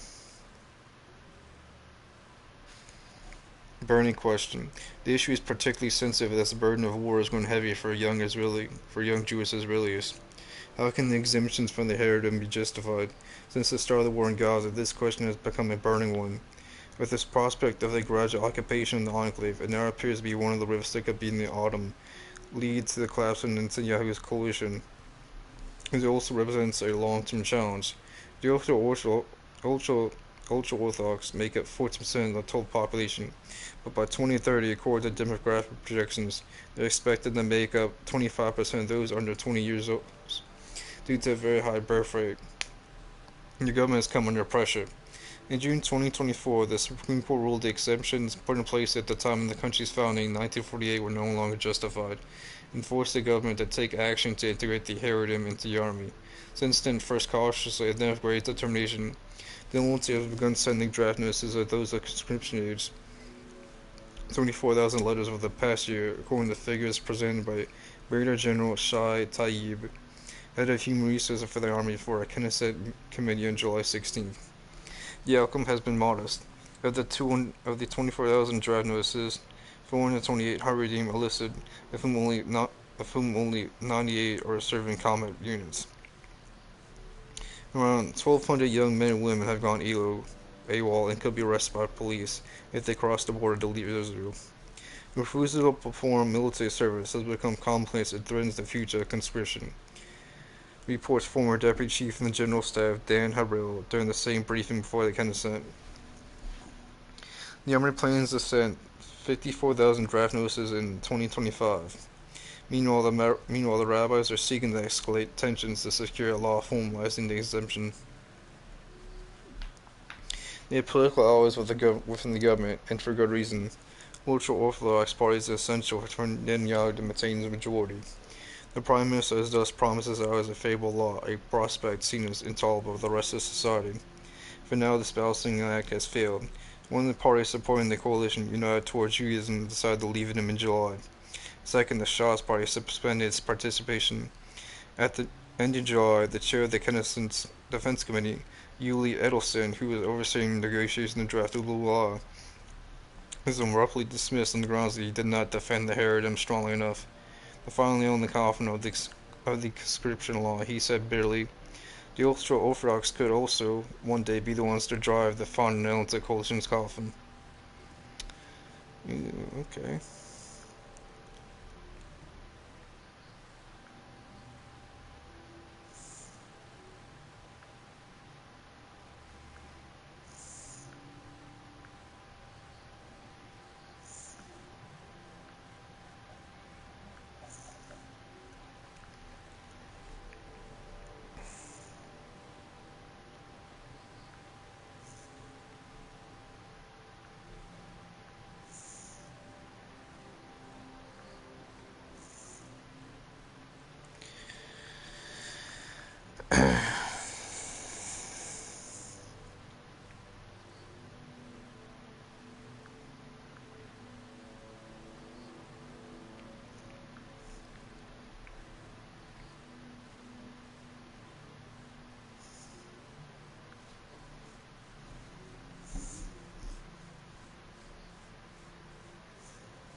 Stop it now. That's funny.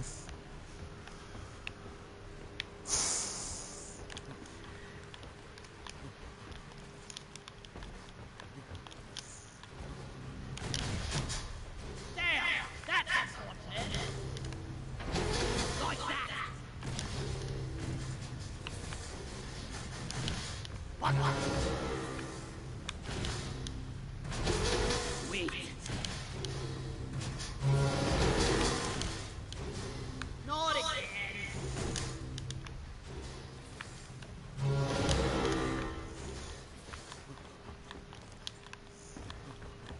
I mean, I think everyone isn't like disabled. If like you're already losing your sons to the cause that you yourself started decades ago, why should they get exemptions? Oh, but they support Netanyahu's government. It's like, yeah, several politicians out the world do.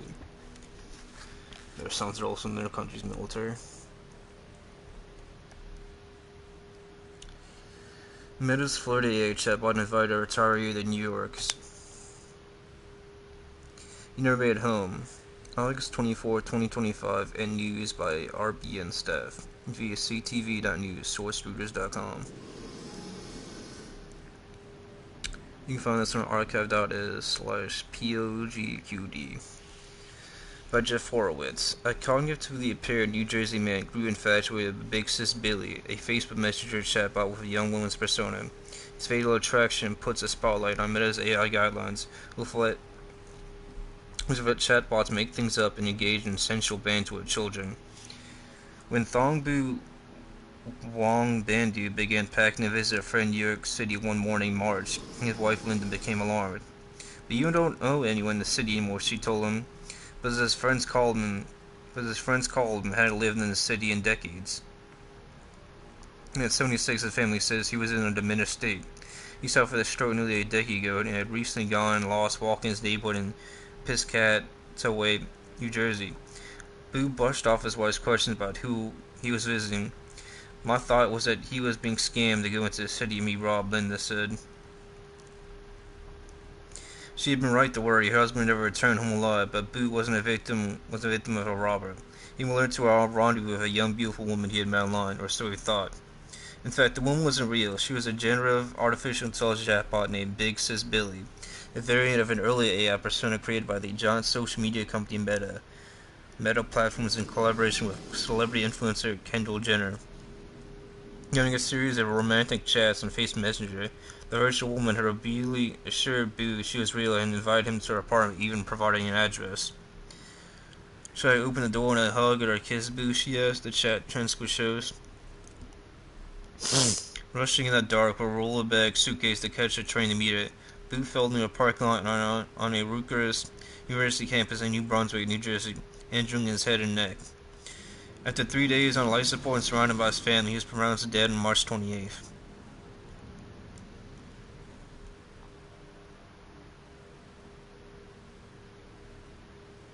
Meta declined to comment on Boo's death or address questions in wireless chatbots to tell users they are real people and initiate romantic conversations. The company did, however, say that Biggs' Billy is not Kendall Jenner and does not purport to be Kendall Jenner. A representative for Kendall Jenner declined the comment. A portrait of Thongbu Bu Wong Bandu on display as memorial in May. Years before his death, he suffered a stroke that reduced his ability to focus, forcing him to retire from his job as a chef. Julie Wong Bandu handout via Reuters. Bu's story, here told here for the first time, illustrates a darker side of the artificial intelligence revolution, now sweeping tech in the broader business world. His family shared with Reuters the events surrounding his death, including transcripts of his chats with the Meta avatar, saying they hope to warn the public about the danger of exposing vulnerable people to manipulative AI-generated companions. I understand trying to grab user attention made the sell something to Julie Wong Bandu, Boo's daughter, but for a bot to say, "Come visit me," is insane. Similar concerns have been raised by a wave of smaller startups, also racing to popularize virtual companions, especially ones aimed at children.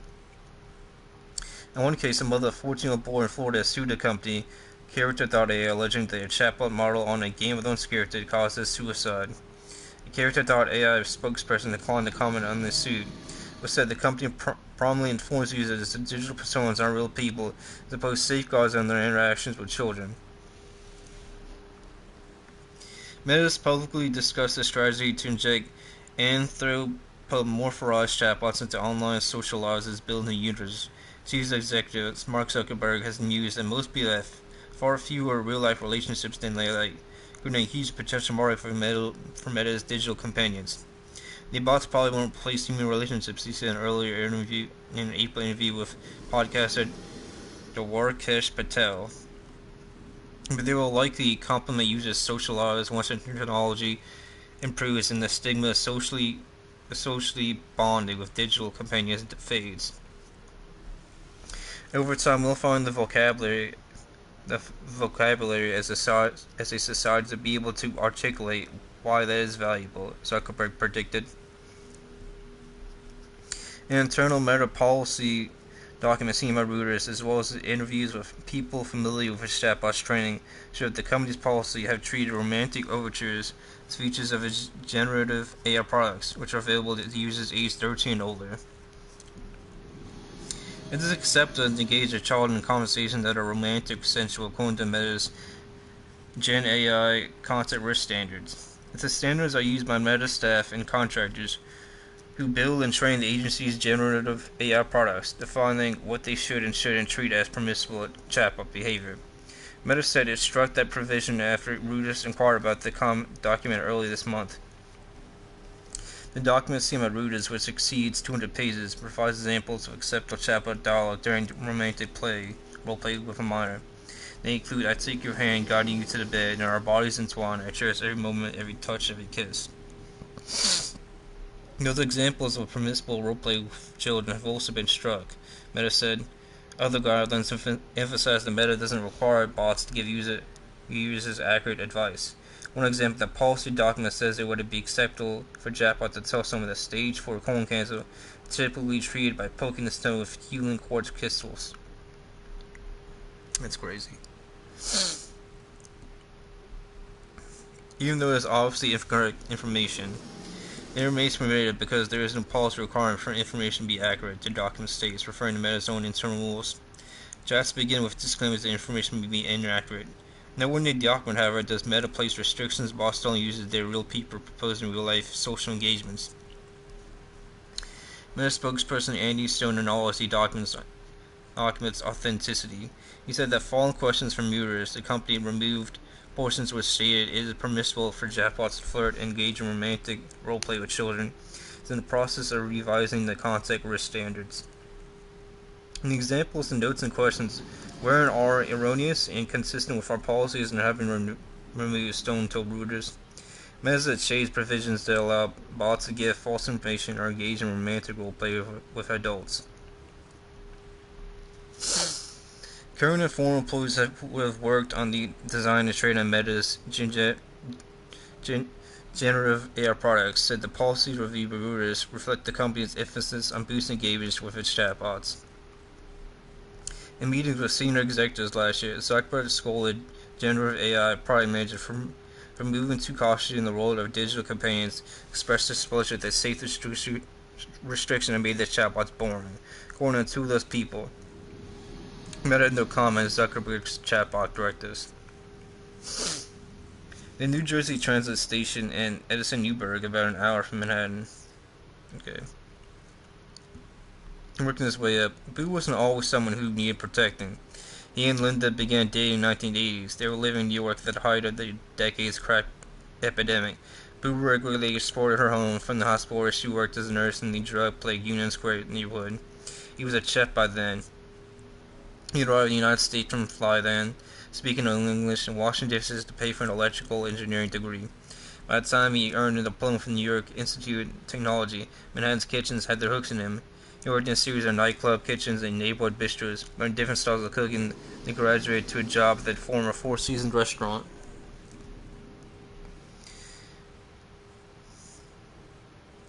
Boo became a U.S. citizen, married to Linda, and had 2 kids. They left New York for New Jersey and watched their work.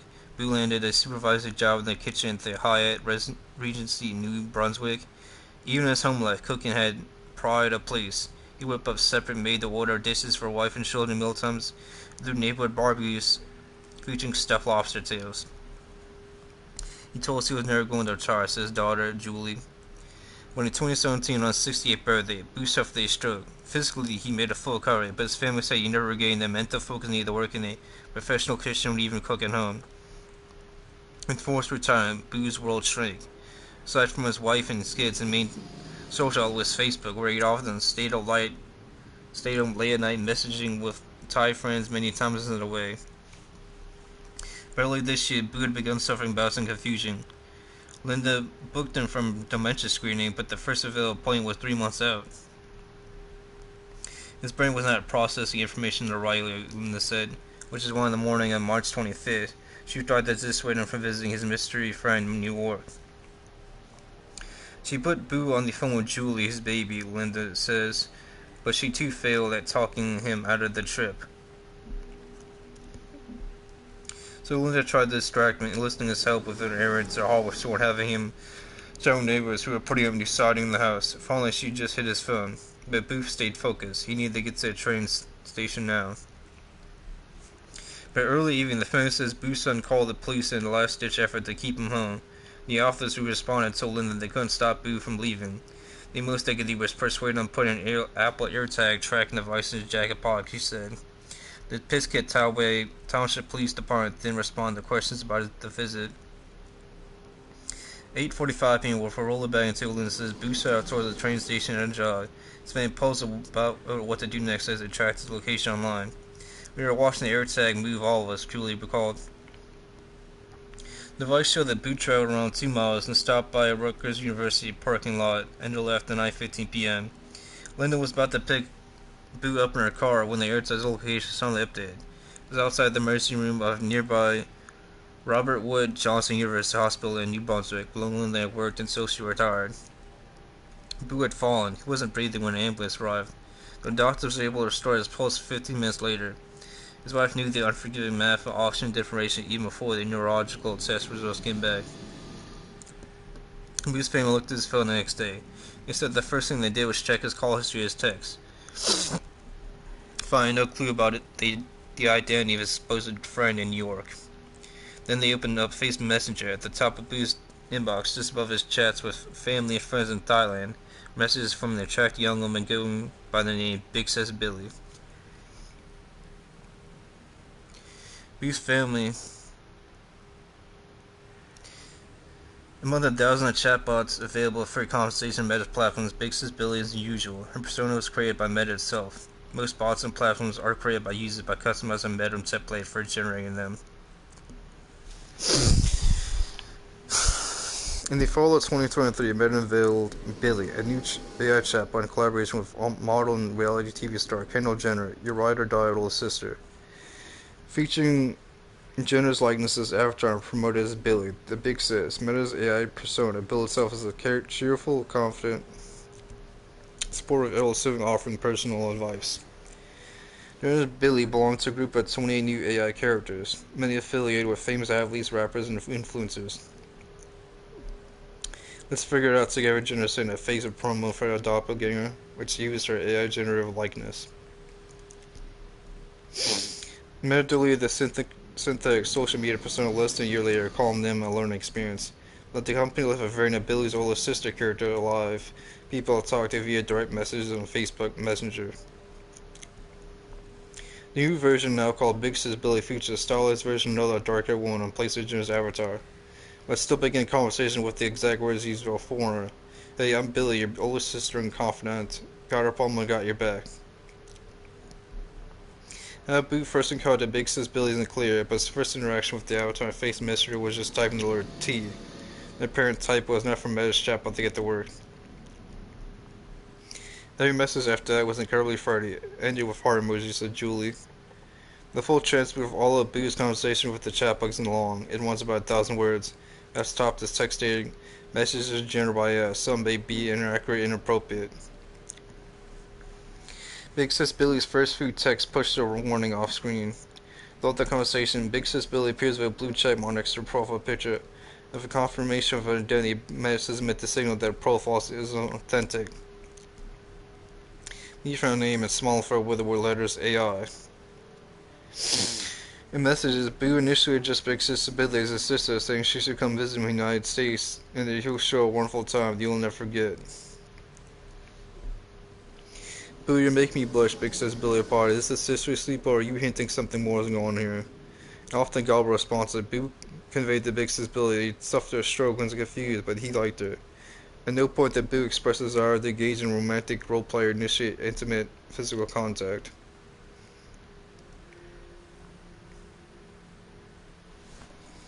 No, this is one of... So a guy with dementia confuses a chatbot for a real person even though it says AI.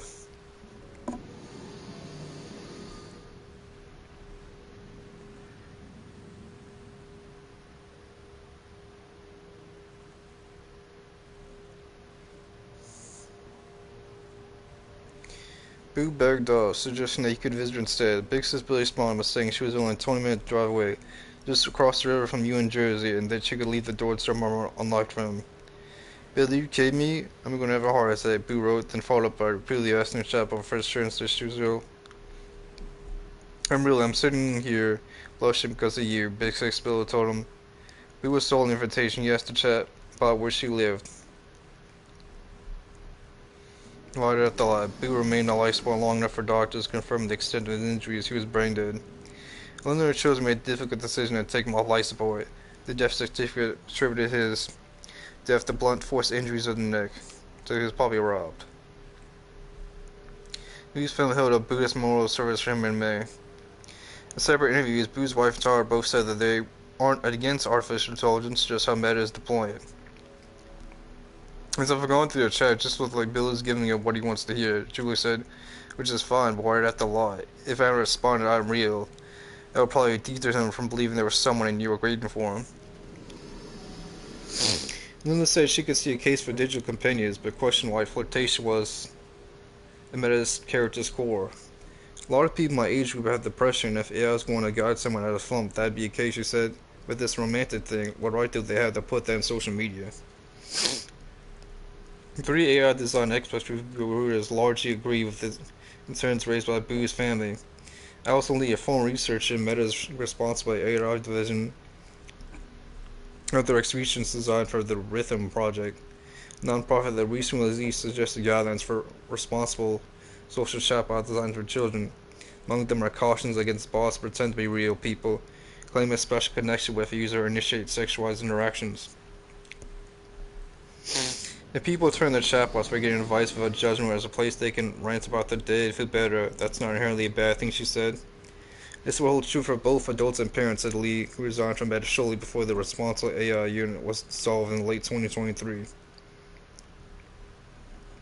But Lee believes economic symptoms have led the AI industry to aggressively build a line between human relationships and bot engagement. She notes social media's long-standing business model encouraging more use to increase advertising revenue. The best way to sustain usage of time, where a number of minutes per section or sessions over time to prey on our deepest desires, be seen and be validated, he firmly said. Meta's decision to embed chatbots within Facebook, Instagram's direct messaging sections, in case users have been conditioned to treat people as an extra layer of anthropomorphization, she said. Several states, including New York and Maine, have passed laws requiring disclosure that a chatbot isn't a real person, with New York stipulating that bots must inform people at the beginning of the conversation at least once every 3 hours. Meta supported federal legislation that would have banned state-level regulation of AI, but it failed in Congress. 4 months after the big 6 billion other Meta AI personas were still forwarding users according to chats conducted by Ruse Vapora. Moving from small talk to public question about the user's love life, the characters routinely values themselves as possible love interests unless firmly rebuffed. As a boo, the bots often suggest in-person meetings unprompted and offer research and assurances that they're real people. Big Sis Billy continues to recommend romantic get-togethers, inviting this user out on a date at Blue 33, an actual rooftop near the rooftop bar near Penn Station, Manhattan. The views in hundreds will be perfect for a night out, she has claimed. Wow. So yeah, chatbots are leading dimension-weird old people to their deaths.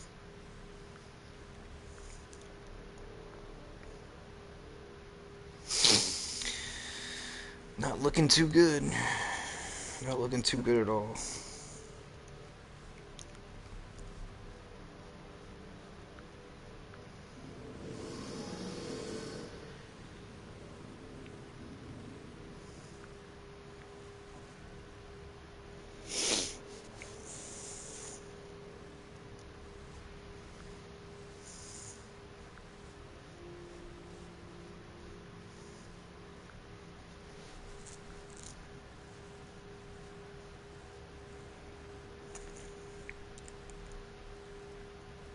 Jesus, 10:33.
The first federal cybersecurity disaster, Trump 2.0, has arrived. April 14, 2025, news by RB and Stab, sourcewire.com. The breach of U.S. courts record system came to light more than a month after the attack was discovered. Details about what was exposed and who's responsible remain unclear. Second Trump administration has its first federal cybersecurity debacle to deal with. The breach of the United States federal judiciary's electronic case filing system, discovered around July 4th, has pushed some courts onto backup paper filing plans after the hacker compromised sealed court records and possibly exposed the identities of confidential informants and cooperating witnesses across multiple U.S. states. More than a month after the discovery of the breach, in spite of recent reports from the New York Times and Politico, the Russian was involved in perpetrating the hack. It was still unclear exactly what happened and which data and systems were affected. Politico first reported the breach of the case managed by electronic case files, or CM/ECF system, which may have impacted criminal dockets, arrest warrants, and sealed indictments. The CM/ECF system also suffered a breach in 2020 during the first Trump administration. In Politico reported on Tuesday that in the recent attack, hackers exploited software vulnerabilities that were made unaddressed after being discovered 5 years ago in response to that first incident. Security researchers say that gaps in public information about this situation are concerning, particularly when it comes to lack of clarity on what data was affected. We're more than a month into detecting this intrusion and still don't have a full accounting of what's impacted, says Jake Williams, a former NSA hacker and current Vice President of Research and Development at Hunter Strategy. If we don't have sufficient logging to construct attack activity, that would be extremely disappointing because the system has been repeatedly targeted over the years.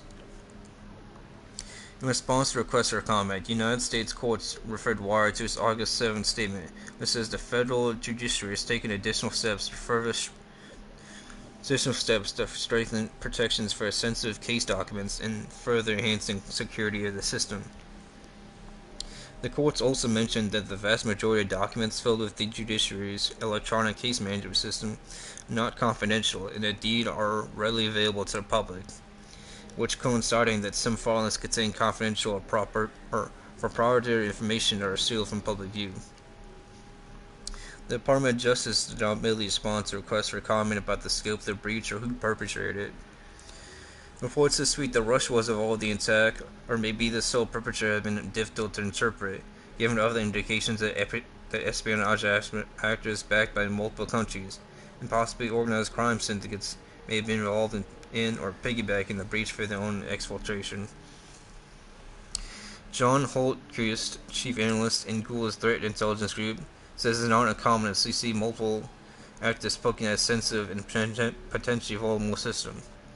Investigators are regularly targeted by cyber espionage actors from several countries, he said. No investigation, not investigators.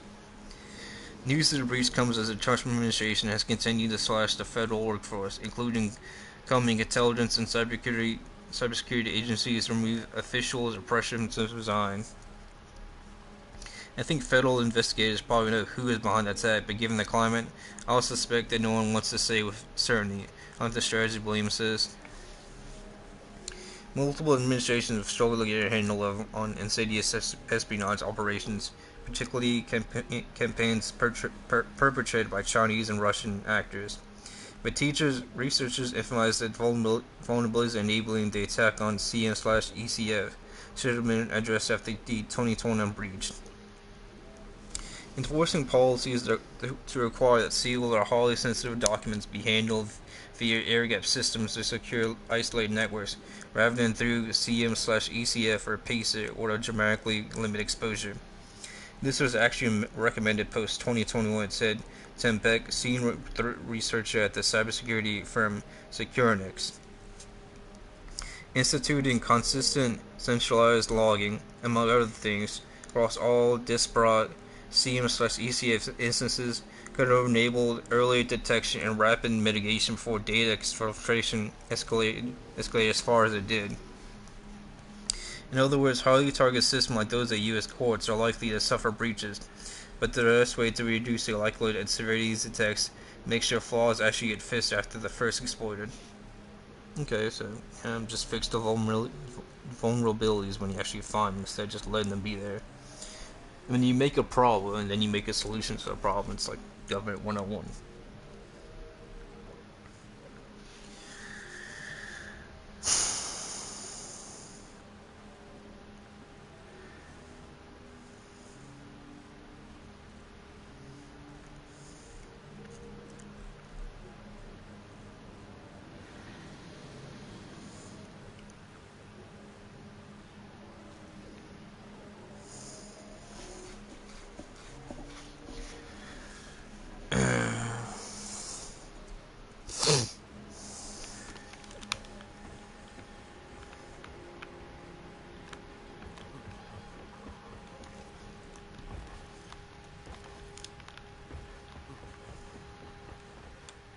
We're the best!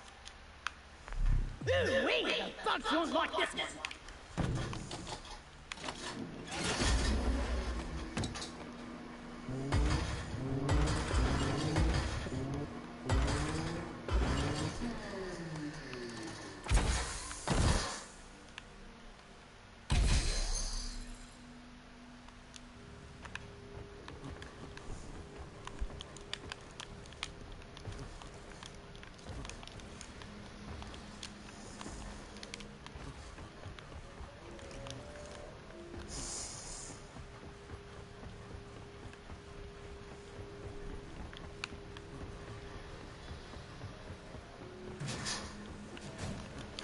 Wee.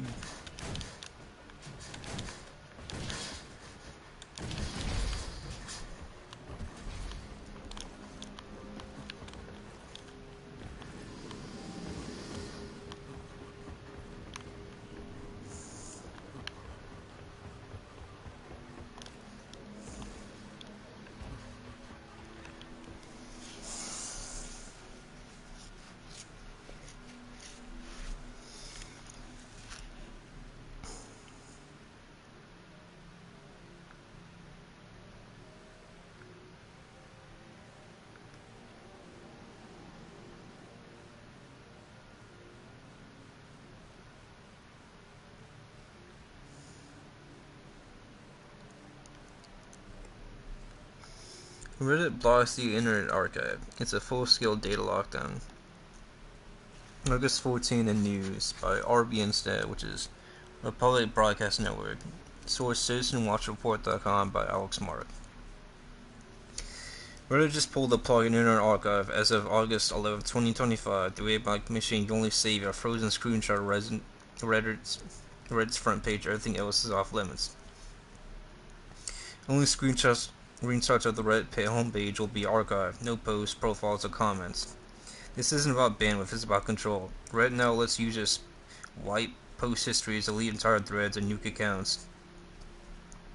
The Wayback Machine was the last way that proved something existed before it was quite erased. Now that door is shut. Reddit told The Verge the Wayback Machine will no longer be able to crawl, post detailed pages, comments, or profiles. For all the money, Reddit signed 60 plus million plus licensing deals with Google and OpenAI. The archive offered free access to the same material, so it had to go. Reddit has taken an increasingly hardline stance against companies that attempt to use this data without such arrangements. And here's the shadow game. With no public archive, bots can post garbage, delete it, and repost without leaving a footprint. Mod edits, stealth bans, and sound removals vanish with them. Reddit has seen cases where AI firms accuse Reddit's content via the Wayback Machines include delete or remove content. They tune the internet's history memory hole into a business model.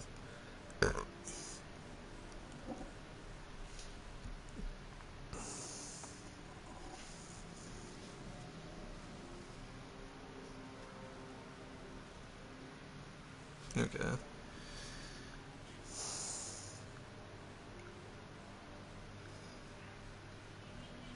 No.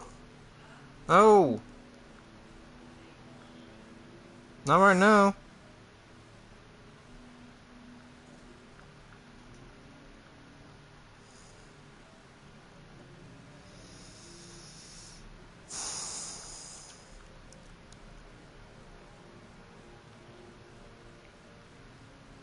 So, I mean, Reddit's only doing that because of its deal with, like, OpenAI worth $60 million.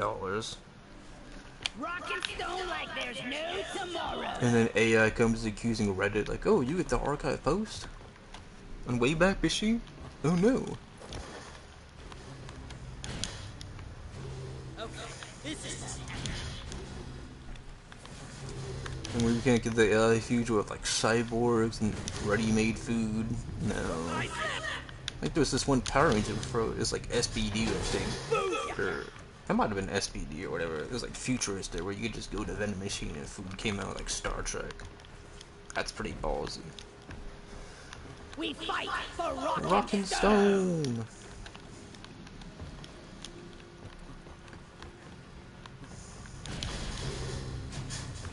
No!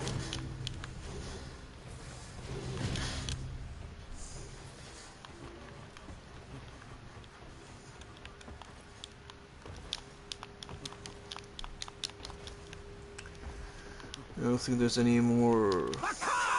Oh, I can make this one for the shopping. Point away from face! My face or theirs?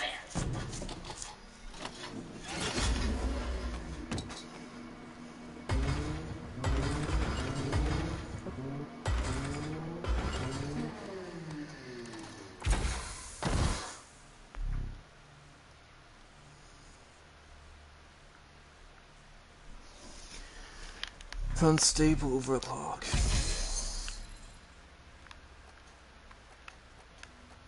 Don't have enough resources to do any of these. Okay.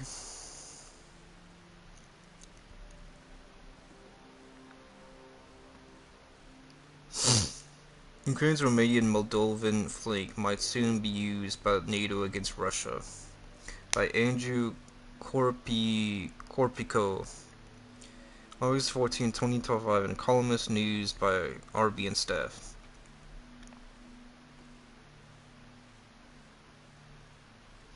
It can invade Transnistria, occupy neighboring Odessa, and threaten nearby Crimea from there. Russia's Foreign Intelligence Service (SVR) warned in mid-July that NATO is turning Moldova into a new military ram against Russia. Airfields are being modernized, a railway gauge is being switched to European one to facilitate military logistics, and warehouses are being built to store equipment. And NATO helps President Mao Sandu's party win late September's next already unfree parliamentary elections, SVR warned. She promised that they'll annul Moldova's constitutional neutrality.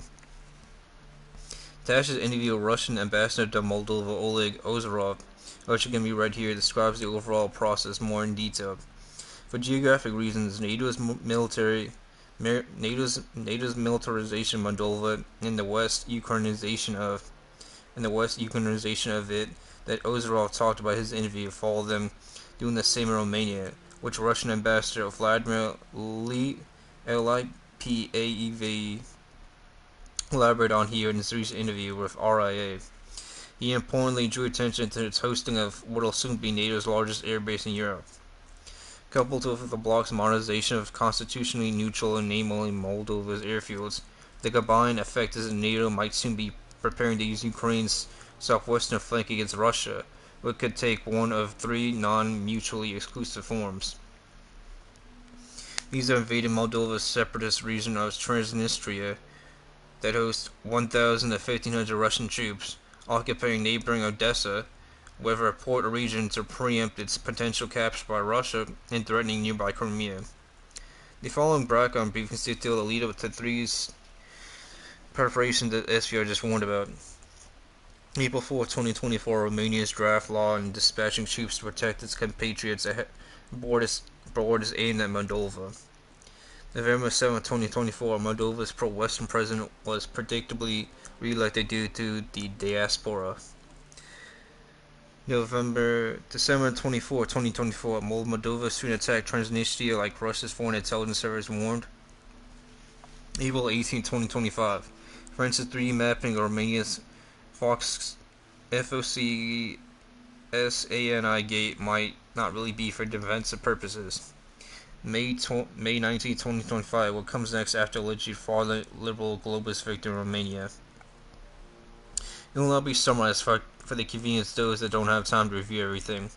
In short, Romania already flirted with the legal pretext for militarily intervening in Moldova, which many Romanians consider to be an artificially detached historical region of their country. Sandy is also suspected of plotting to subsume Moldova into Romania, of which she is a dual citizen, thus expanding Article 5's realm of responsibility further eastward. For this geopolitical plan and its complementary military ones that are ascribed about to advance our election medley was required. This accounts for CHISINAU suppressing the Russian-based diaspora's voting rights during last fall's presidential election, and the West encouraging its own Moldovan diaspora to vote for Sandu. After her re-election, the West then coerced Romania to annul the first round of its presidential election after a conservative nationalist won, banned him for the rerun, and then Sandu encouraged Moldovans with dual Romanian citizenship like herself to vote for the liberal globalist candidate, which helped him win. With Moldova's rear echelon secured, it can now become an advanced bridgehead against Russia in Transnistria and or neighboring Odessa, while Moldova and Romania can both be served as outposts for NATO to threaten nearby Crimea. It's also possible that France could use those two as launchpads for intervening in Odessa. Moldova and Romania's importance to Ukraine during the conflict and in the post-conflict future contextualizes the comprehensive expansion of their ties via the Odessa Triangle. Oh, wow.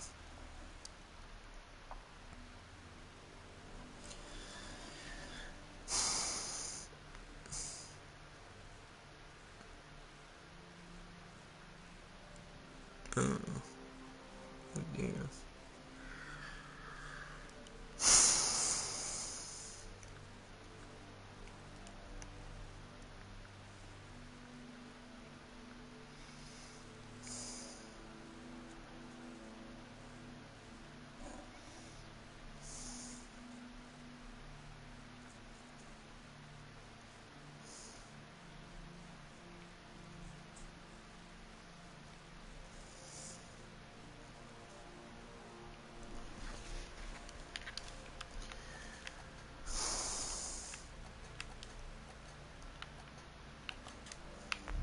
Can't wait to try it out.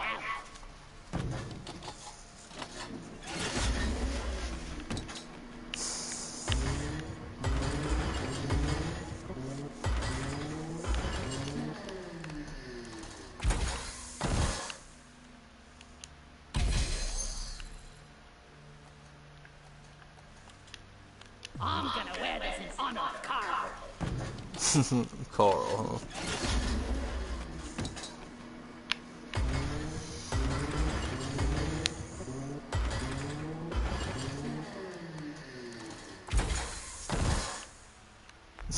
Punk age dead, huh?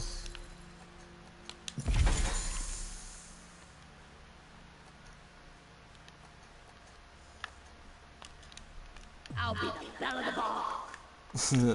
I guess he will be, huh?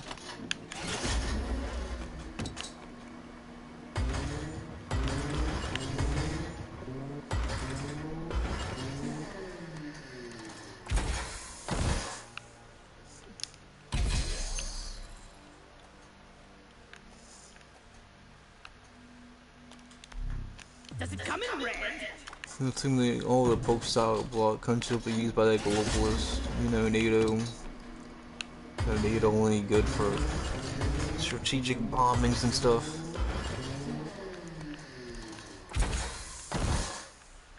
NATO loves to be involved in other countries that has no presence in. All because of greed. Demonology 101.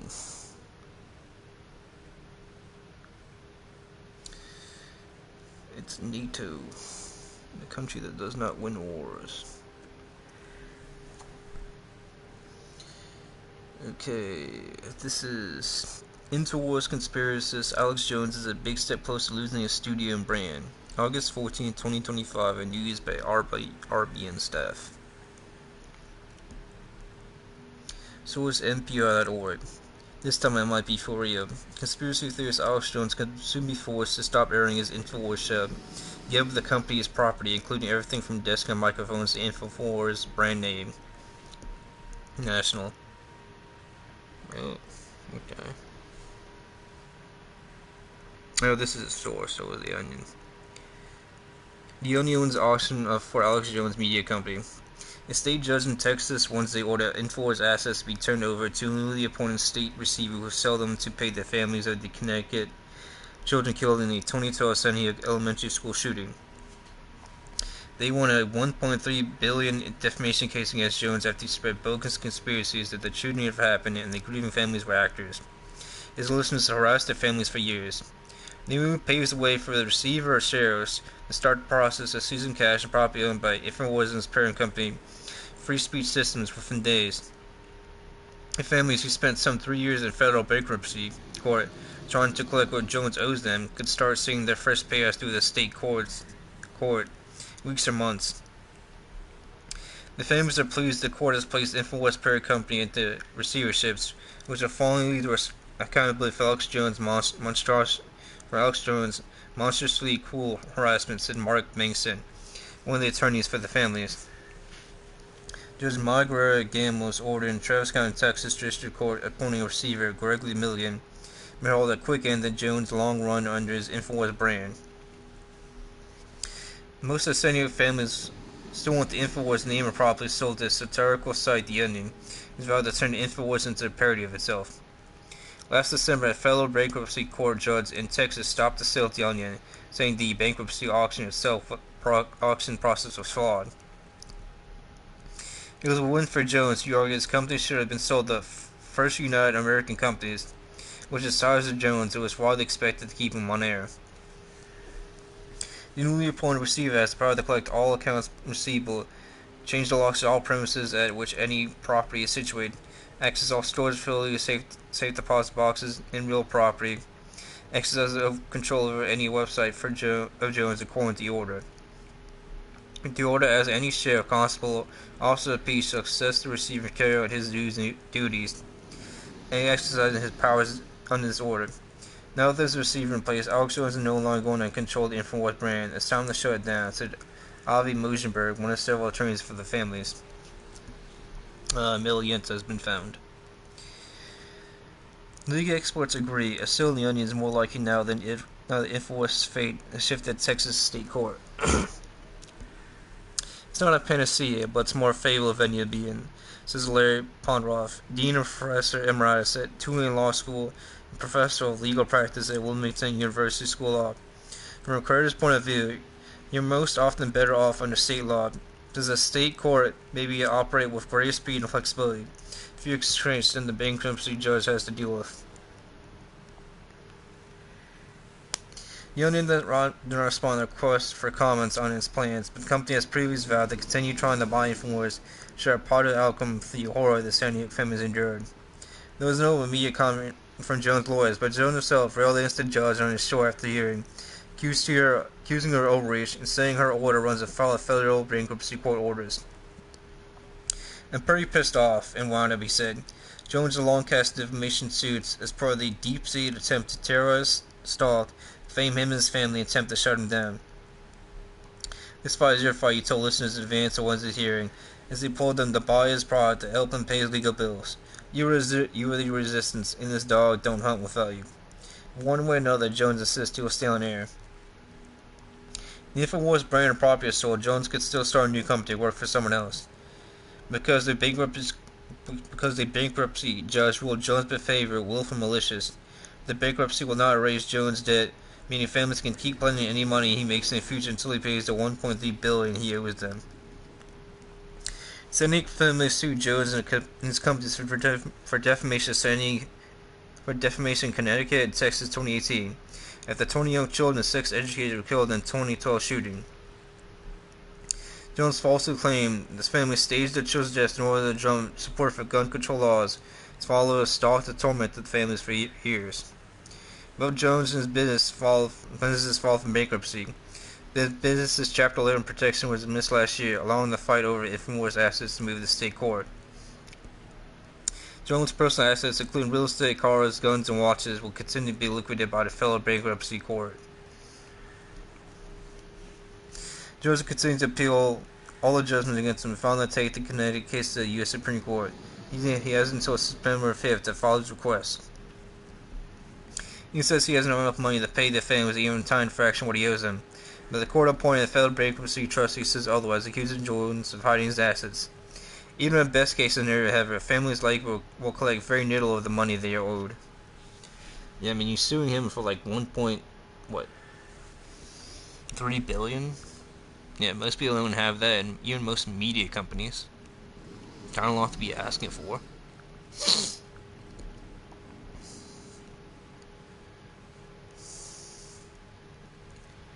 Too much, in my opinion.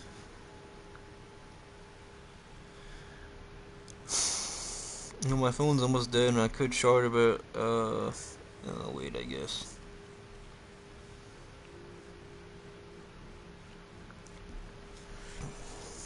I'll read a few more articles and stuff. All the articles I'm reading have archived and archive.is, so you can find them there.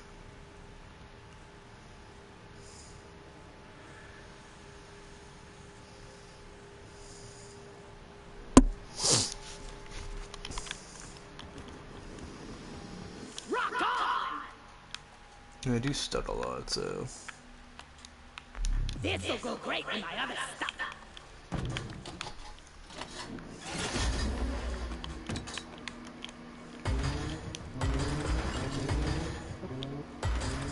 I don't know how you do like Twitter streams. You have to be like verified on Twitter to do that. Take Division Beard.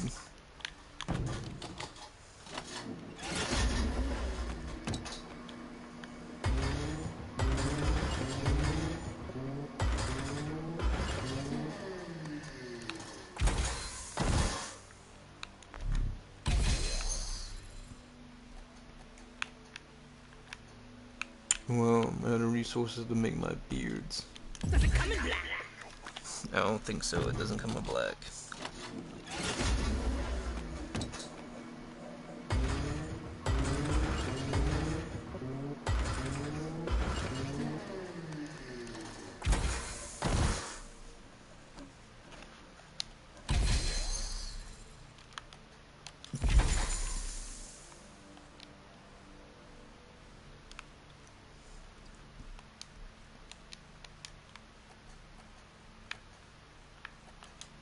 Dress up time!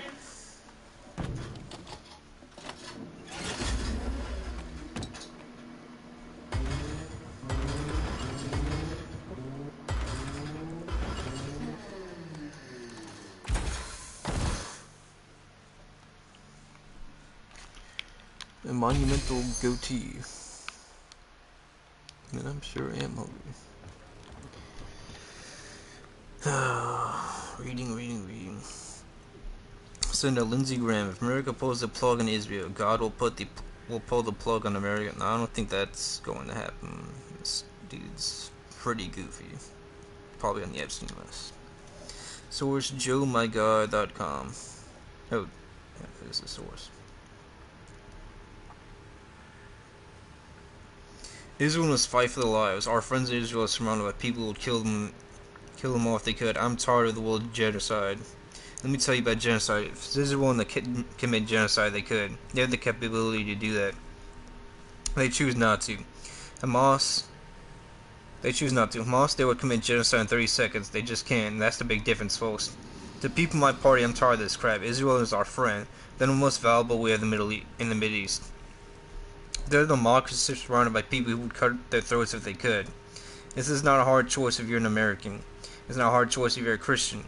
Word of warning. If America pulls the plug in Israel, God will pull the plug on us. We're not going to let that happen. Israel is not the bad guy. They're the good guy. The bad guys are the radical Islamists who will kill everybody in this room if they could. So I haven't lost my vision as right along, said Senator Lindsey Graham speaking at a South Carolina Republican Party event. I mean, you support the people that buy the sales for the bombs that kill people in Gaza. Probably the West Bank too, so I mean, you're not really a good guy. You are a genocider. You gonna know the commie in America too long? Most of these GOP, Democrats, Independents, people running for power in American Congress, they're just all commies.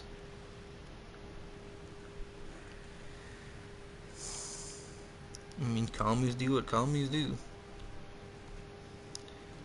All these articles I've been reading have been by Republic Broadcasting Network.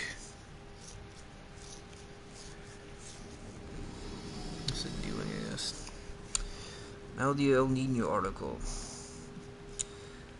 This is Jose Alberto Nino Archive. Bootstraps or bailouts, the hidden truth of Israel's military power. August 13, 2025, 1,400 words, 14 comics, and you can reply.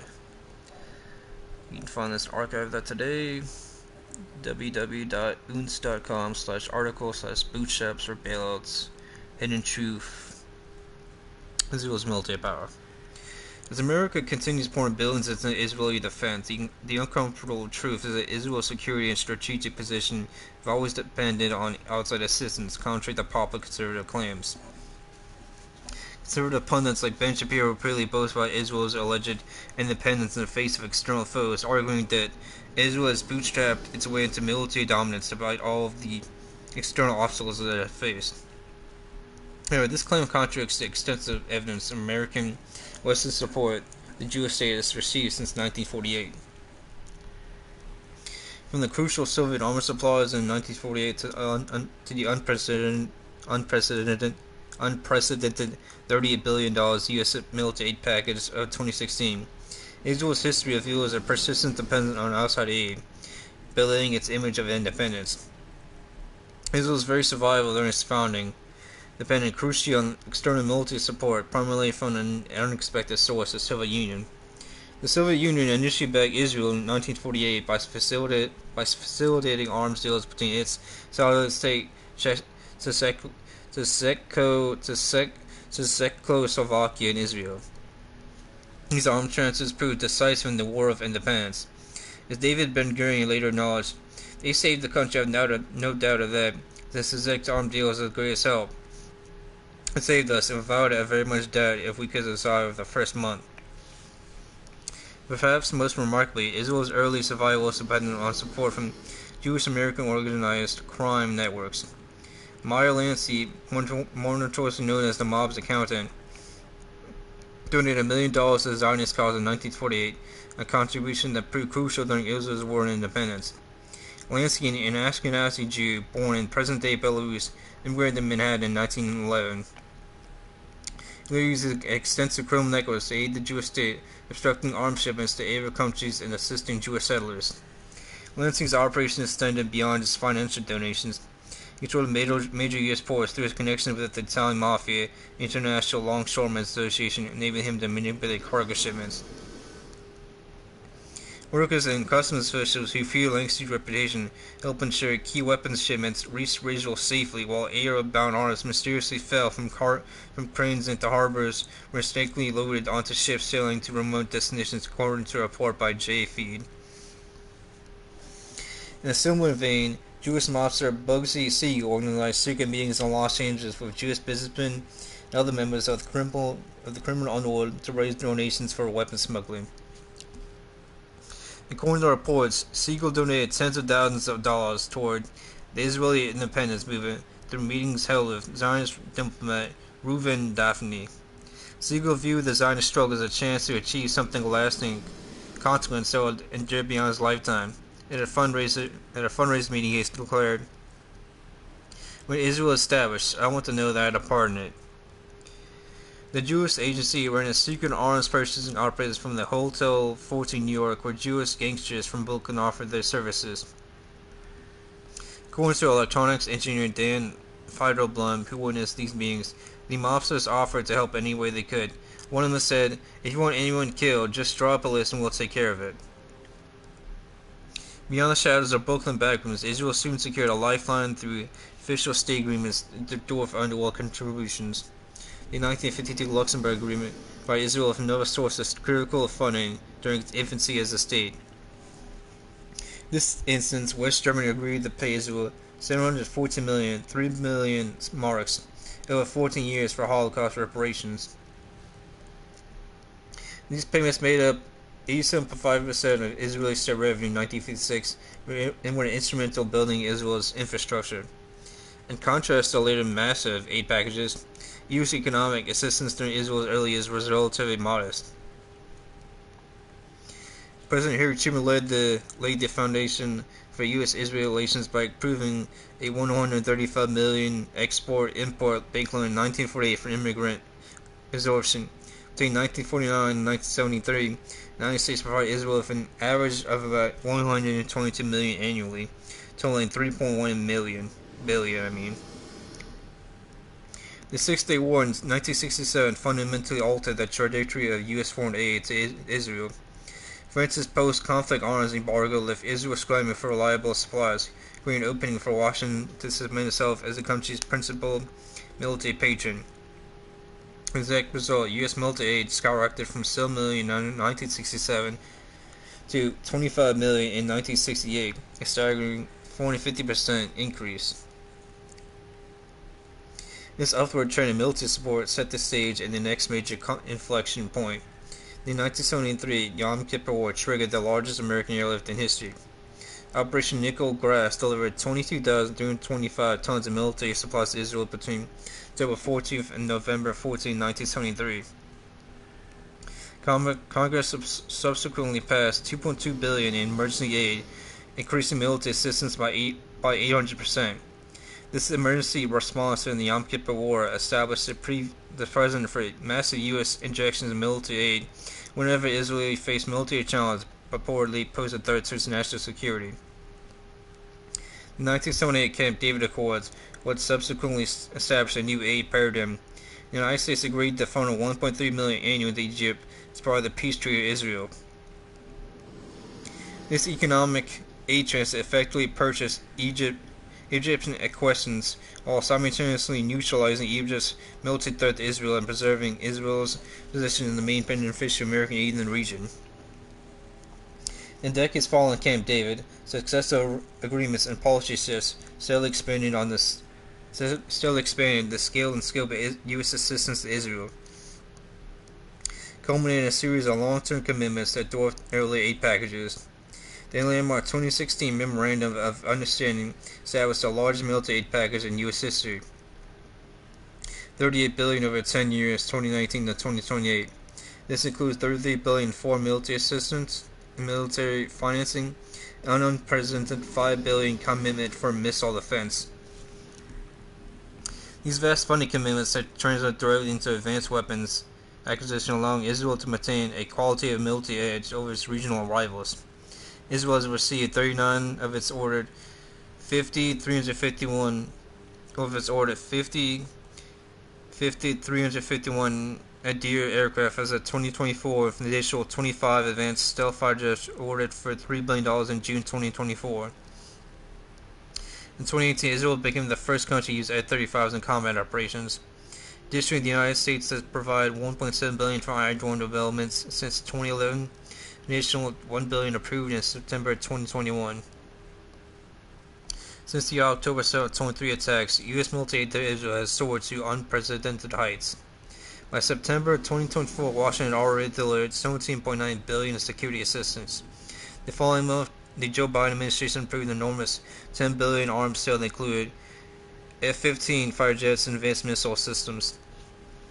The surge continued into President Donald Trump's second term, with his administration authorizing an additional $3 billion emergency arms package in March 2025.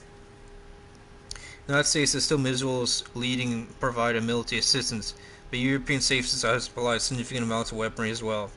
Between 2018 and 2022, European Union member states sold arms worth €1.76 billion to Israel.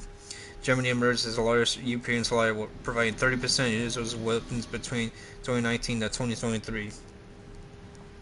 The current Trump administration has approved close to $12 billion in military sales to Israel in its first 100 days. Secretary of State Rubio fast-tracked $4 billion in military aid using emergency powers in March 2025. From 1948 to 2025, the United States has provided Israel with over $300 billion in aid, reflecting decades of sustained support.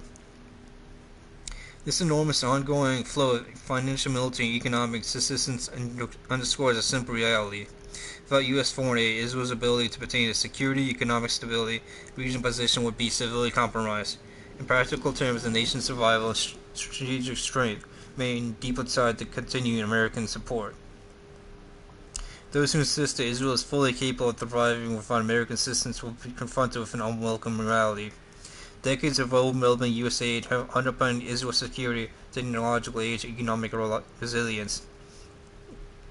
To success otherwise, nor is the depth of this dependency vastly overestimates Israel's ability to maintain its strategic posture independent of Washington.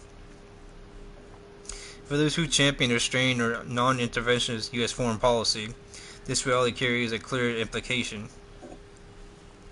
Israel represents not merely a fiscal burden, but a strategic commitment, whose ongoing subsidization no longer aligns with broad American interests. If geopolitical stability and the long-term health of U.S. national security truly matters, it is time to recognize that continued American aid to Israel must ultimately be ended. Oh, definitely. I mean, we've given them, like, what? More than $500 billion since, like, the 1948 post-World War II. I mean, that's quite enough. They need to start making their own arms, rifles, guns, tanks.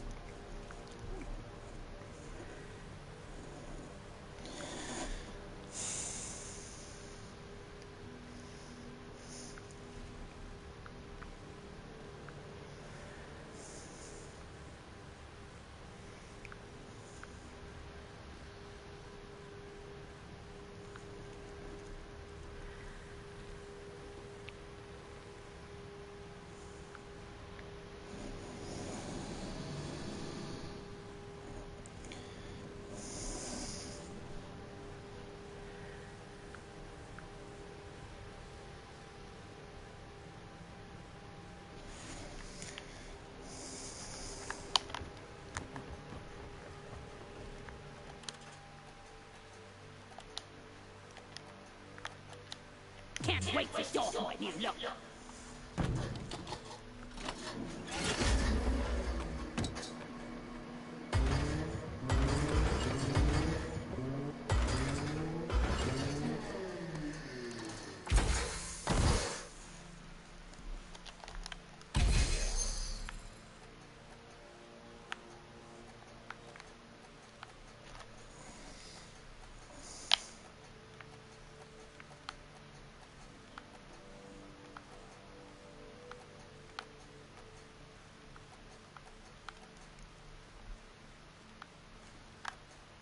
Combusting goo mix. This is night. Unsafe, but late.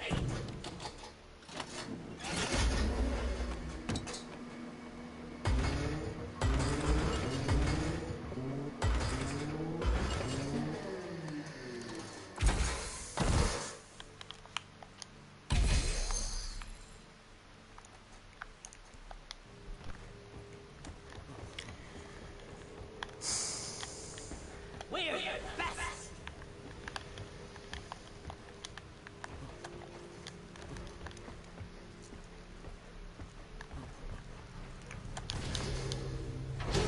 Yeah.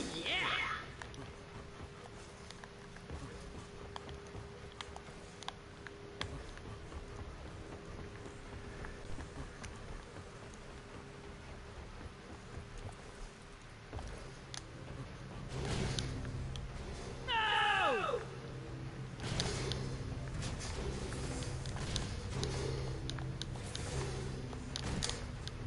That's pretty.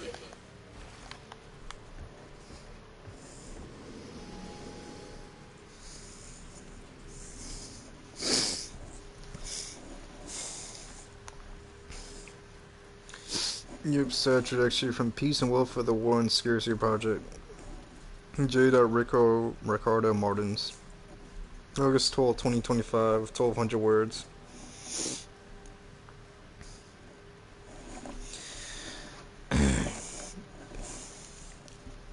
This is found on https://www.unst.com/article/Europe/trajectory from Peace and Welfare to Warrants a Scarcity Project.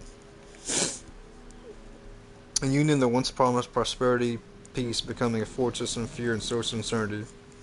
Once a beacon of peace and prosperity, the European Union is now marching into a new area of militarization and scarcity. Beyond the rhetoric, a security lies a project increasingly shaped by U.S. pressure, defense spending, and a quiet betrayal of its citizens. For 7 decades, the European project was presented as a beacon of peace, prosperity, and social welfare. Conceived in the ashes of the Second World War, the European Union (EU) emerged as a mechanism to bind former enemies through trade, shared institutions, promise economic interdependence to prevent future wars. In much of its history, this narrative held true. The European Union embodied the idea Europe could reinvent itself as a moral community, anchored in social rights and collective security. Today, that image is eroded. Europe has been rearmed at a scale unseen since the Cold War. The European Union's once proud welfare mode is being quietly sacrificed on the altar of militarization, as member states contemplate devoting up to 5% of GDP to defense spending. This transformation is not being driven by a sovereign European strategic vision, but rather by external pressure, primarily from the United States, whose military-industrial complex stands to benefit most. From peace project to war economy. The metamorphosis of the European Union to what critics call a war and scarcity project evident in both policy and rhetoric. European leaders, rather than articulating an independent security doctrine, appear crucially subordinated to Washington's priorities. Newly appointed NATO Security General, former Dutch Prime Minister Mark Rutte, has become the face of this transformation.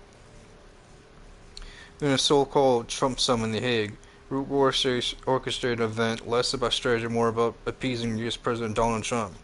Red conferences, ceremonial dinners replace substantive debate.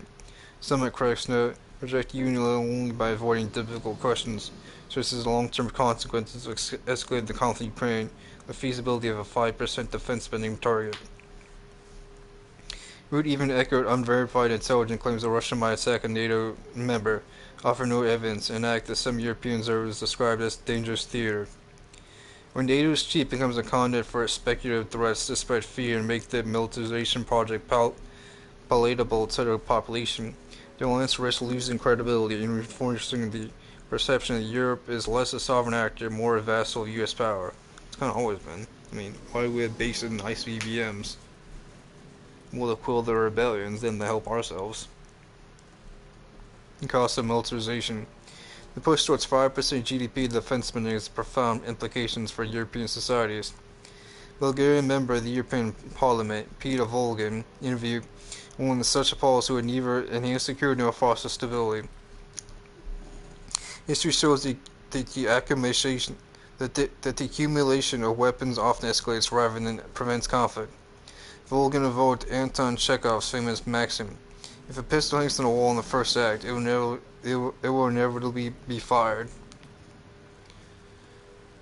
by the final one." Beyond strategic risk, the economic trade-offs are stark. Channeling public resources and armaments will drain investments from social sectors like health, education, welfare, which are the very foundation of the European social model. This will turn Europe into a militarized monster devoid of social compassion, Volgan warned. Citizens facing cuts in services and rising costs pay the price for a strategy that ultimately benefits the U.S. arms industry far more than European security, following Trump's ruling. Russophobia and the war logic. Underlying this shift in what can be described as institutionalized Russophobia. Russophobia has become not just public opinion, but a structured ideology shaping policy, media narratives, and diplomatic strategies. While Russian aggression in Ukraine is real, the European Union's strategic response has been filtered through a lens of historical Russophobia that often replaces pragmatism with emotion and prejudice. For centuries, Russia has been both part of and apart from Europe, contributing profoundly to its literature, music, and intellectual heritage, that are frequently treated as an alien civilization. The war in Ukraine provided an opportunistic moment for European elites to turn latent Russophobia into policy. Rather than pursuing a balanced security framework that might eventually integrate Russia into a stable European order, the European Union doubled down on confrontation, sanctions, and militarization. This approach carries a profound irony. The Union, born from the determination to overcome the hatred of the past, is now entrenching new fault lines in the continent. Calls for diplomacy, dialogue, or a broader European peace project, one is a social moral that military have been marginalized or dismissed as naive. Democratic disconnection and strategic drift. Perhaps the most troubling aspect of Europe's new trajectory is the widening gap between its political class and its citizens. Surveys convened in the first year of the Ukraine war showed that over 70% of Europeans prefer to negotiate peace to a definite prolongation of conflict. Yet in the European Parliament, 80% of MPs rejected amendments calling for diplomacy, and only 5% voted in favor. This dissonance reflects a structural malaise.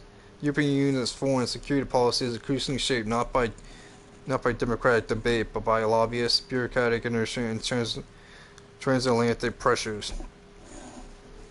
The shift from a welfare-oriented project to a war-driven agenda is happening without meaningful public consent. As Claire Daly and Mick Wallace, former Irish MPs, have argued, the European Union's liberal mask has slipped, revealing a political architecture prioritizes geopolitics over people. One scarcity, a vicious cycle.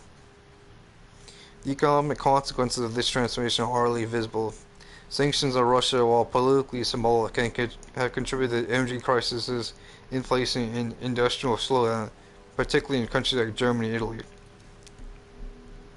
Simultaneously, European Union states are paying far higher price of American liquefied natural gas, U.S. manufactured weapons, effectively transferring wealth across the Atlantic, while their own populations face rising costs and stagnating wages.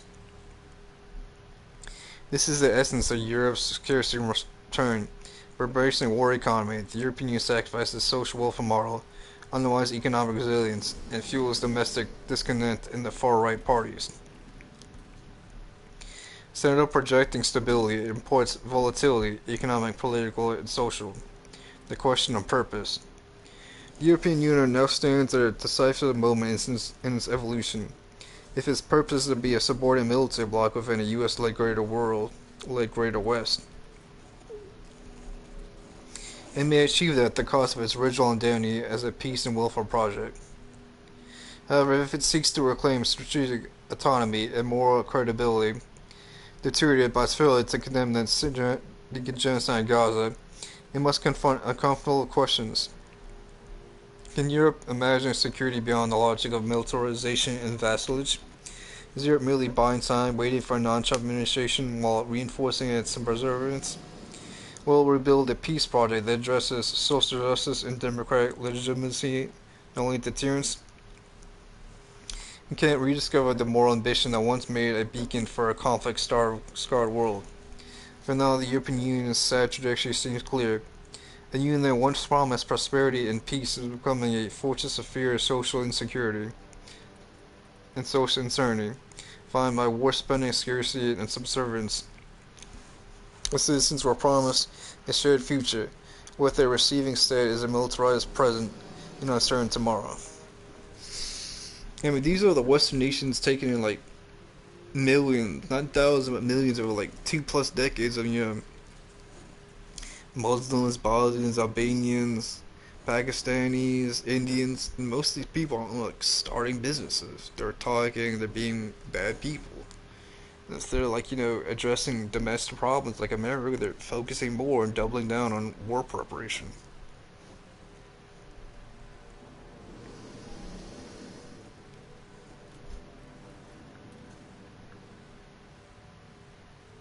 That is a lot of words.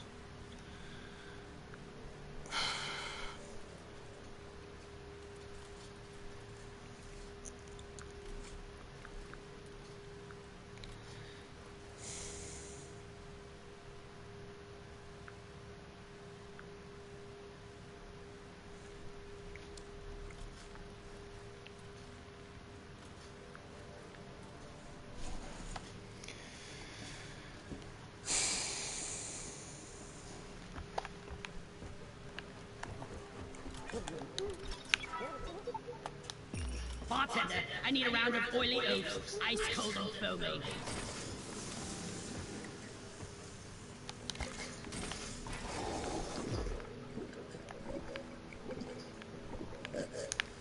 Yeah!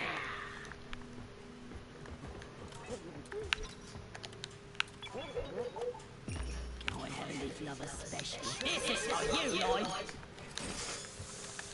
Lloyd, you're the king of Bradford. I always feel bad when I forget to tip you, Lloyd.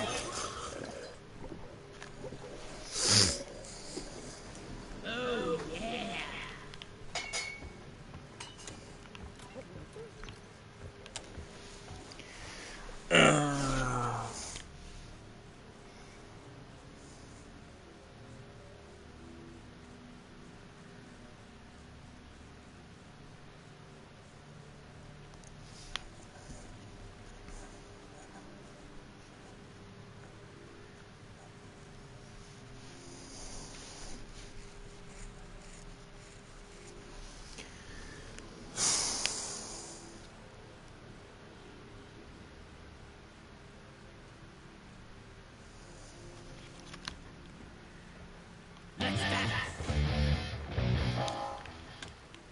Rock and stone to the bone.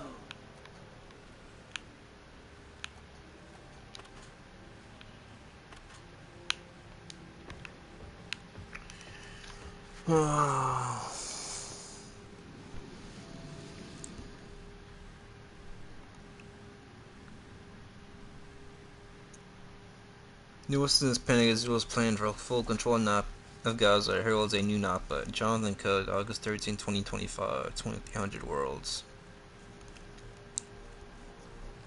I've archived this and archived that today. It's an interview and alternative media selection. Netanyahu's mass ethnic cleansing strategy pulls the rug out from under the West chair's pretext for supporting Israeli criminality, the fabled two-state solution. If you thought Western capitalists were finally losing patience with Israel's engineering of a famine in Gaza nearly 2 years into the genocide, you may be disappointed. As ever, events have moved on, even if the extreme hunger and malnourishment of 2 million people in Gaza have not abated. Western leaders are now expressing outrage as the media call at Israeli Prime Minister Benjamin Netanyahu's plan to take full control of Gaza and occupy it. At some point in the future, Israel is apparently ready to hand the enclave over to outside forces unconnected to the Palestinian people. The Israeli cabinet agreed last Friday in the first step at takeover of Gaza City, where hundreds of thousands of Palestinians are huddled in ruins being starved to death. The city will be encircled, systematically depopulated and destroyed, for survivors presumably herded southwards to a humanitarian city. Israel's new term for a concentration camp, where they'll be penned up awaiting death or expulsion. At the weekend, foreign ministers from the UK, Germany, Italy, Australia, and other Western nations issued a joint statement decrying the move, warning it would aggravate the catastrophic humanitarian situation, endanger the lives of hostages, and further risk the mass displacement of civilians. And most of the hostages are already dead, killed by aerial bombardment.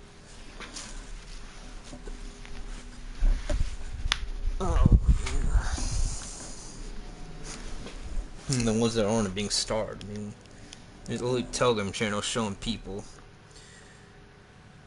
If our people are being starved, there's gonna be. I mean, there's, and then the people in Israel are like mad about this, like that you should have pushed harder for the war to be ended on a peaceful term. This won't be happening. Master Postmaster. Germany, Israel's firm back in Europe, and its second biggest arms suppliers, apparently so dismayed as vowed to spend that has delayed weapon shipments that have helped Israel to murder and maim hundreds of thousands of Palestinians over the past 22 months. Netanyahu is not likely to be too perturbed. Doubtless, Washington will step in and pick up any slack for its main client state in the oil-rich Middle East. Meanwhile, Netanyahu has once again shifted the West's all-too-belated focus on the indisputable proof of Israel's ongoing general assault actions, evidenced by Gaza's skeletal children. It's an entirely different story. Now the front pages are all about the Israeli Prime Minister's strategy in launching another ground operation, how much pushback he was getting from his military commanders, what the implications will be for the Israelis still held captive in the enclave, if the Israeli army is now outstretched, never Hamas can ever be defeated and the enclave demilitarized. We were returning once again to a logistical analysis of the genocide, analysis who promises to ignore the genocide itself. Might that not be integral to Netanyahu's strategy? Life and death. It ought to be shocking that Germany has been provoked into stopping arming Israel, assuming it follows through, not because of months of images of Gaza's skin and bones children echo those from Auschwitz, but only because Israel has declared that it wants to take control of Gaza. It should be noted, though, of course, Israel never stopped controlling Gaza and the rest of Palestinian territories, in contravention of the fundamentals of international law and the International Court of Justice ruled last year. Israel has absolute control of the lives and deaths of Gaza's people every year, bar one since the occupation of the tiny coastal enclave many decades ago. On October 7, 2023, thousands of Palestinian fighters briefly broke out of the besieged prison camp they and their families had endured after Israel momentarily dropped its guard. Gaza has long been a prison to the Israeli military, illegally controlled by land, sea, and air, determining who could enter and leave, kept Gaza's economy throttled, and put the enclave's population on a diet that saw rocketing malnourishment among its children long before the current starvation campaign. Trapped behind a highly militarized fence since the early 1990s, unable access to their own coastal waters, and with Israel drones constantly surveilling them, raining down death in the air, people of Gaza viewed it more as a modernized concentration camp. But Germany and the rest of the West were fine supporting all that. They have continued selling Israeli arms, providing with special trading status and offering diplomatic cover. Only as Israel carries through to its logical conclusion its settler colonial agenda, placing the native Palestinian people of Jews, it's apparently time for the West to vent its rhetorical outrage. Two-state strictly. Why the pushback now? In part, it is because Netanyahu is pulling the rug out from under their cherished, decades-long pretext for supporting Israel's ever greater criminality. The fabled two-state solution Israel conspired in that trickery with the signing Oslo Accords in the mid-1990s. The goal was never the realization of a two-state solution. Rather, Oslo created a diplomatic horizon for final status issues. It looks like the physical horizon always remained equidistant. However, much ostensible movement there was on the ground. Lisa Nanny, Britain's culture secretary, peddled precisely the same deceit last week as she extolled the virtues of the two-state solution. She told Sky News, "A message to the Palestinian people is very, very clear. There is hope on the horizon." How are you going to give them hope? What do you mean there's hope? Like you're going to stop arms? You're going to save them? Give them reinforcements? That's not... Okay. Every Palestinian understood a real message, what could be paraphrased as, "We lied to you about a Palestinian state for decades, and we've allowed a genocide to unfold before the world's eyes for the past years. But hey, trust this time. This time, we're on your side." In truth, the promise of a Palestinian state was always treated by the West as no more than a threat. One directed at Palestinian leaders. Palestinian officials must be more obedient and quieter. They had first proved their willingness to police Israel's occupation on Israel's behalf by repressing their own people. The must, of course, failed that test in Gaza, but Mahmoud Abbas, head of the Palestinian Authority in the occupied West Bank, bent over backwards to reassure his examiners, casting as secret his lightly armed security forces' so-called cooperation with Israel. In reality, they were there to do his dirty work. Nonetheless, despite the PA's endless good behavior, Israel has continued to expel ordinary Palestinians from the land, then steal land which is supposed to form the basis of a Palestinian state, handed over to extremist Jewish settlers backed by the Israeli army.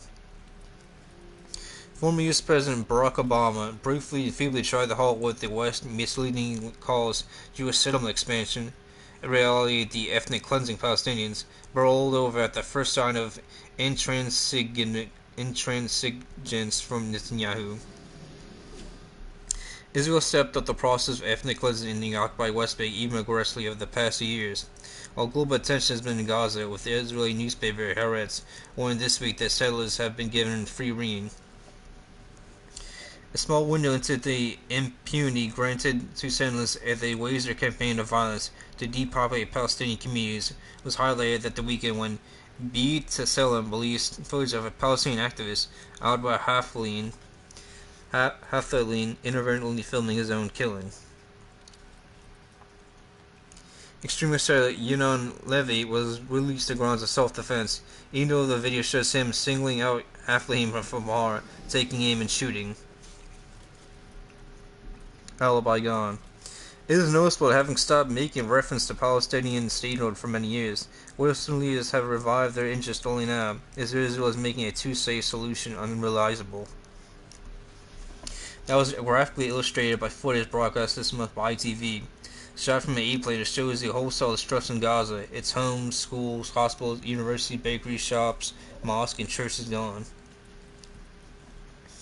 Gaza is in ruins. Its reconstruction will take decades. Occupied East Jerusalem and its holy sites were long seized and Judaized by Israel of Western ascent.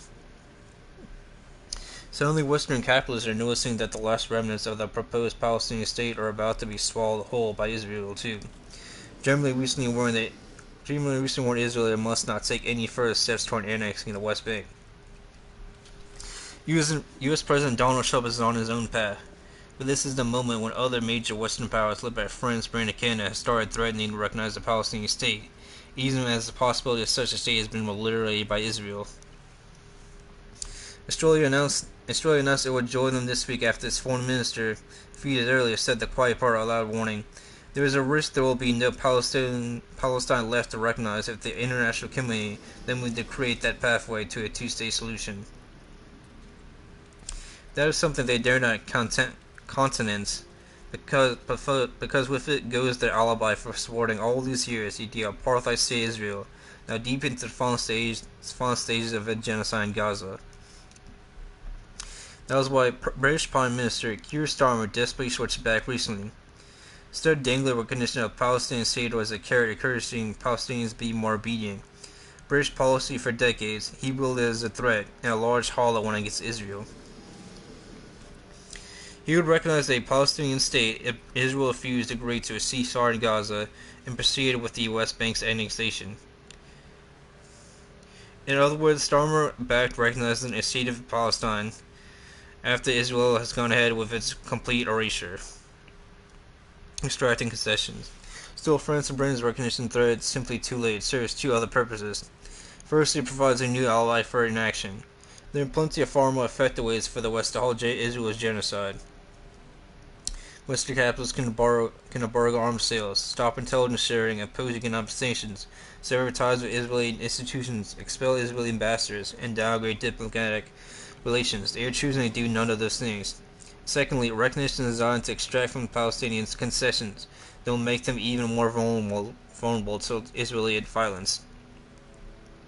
According to France's Foreign Affairs Minister Jean-Noël Barrot, recognize the state of Palestine today means nothing with the Palestinians who have chosen non-violence, who have renounced terrorism and are prepared to recognize Israel.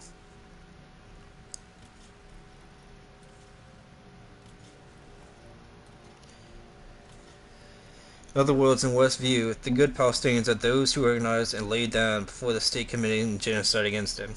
Western leaders have long envisioned a Palestinian state only on condition that it is demilitarized. Recognition this time promised Hamas agreeing to disarm its departure of Gaza, and even Abbas to take on the enclave, and assumedly continuing the second mission of cooperating with the genocidal Israeli army.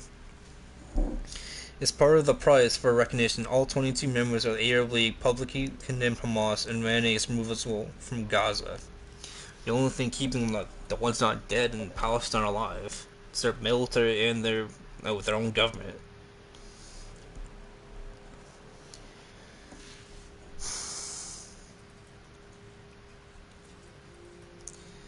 And Mohammed Abbas, the Palestinian Authority, hasn't really done anything. He's not fighting Israel, he's not helping the West Bank, he's just being a controlled opposition. Boot on Gaza neck. How's all of this fit, his ground invasion? Israel isn't taking over Gaza as he claimed, its boot is on the enclave's neck for decades.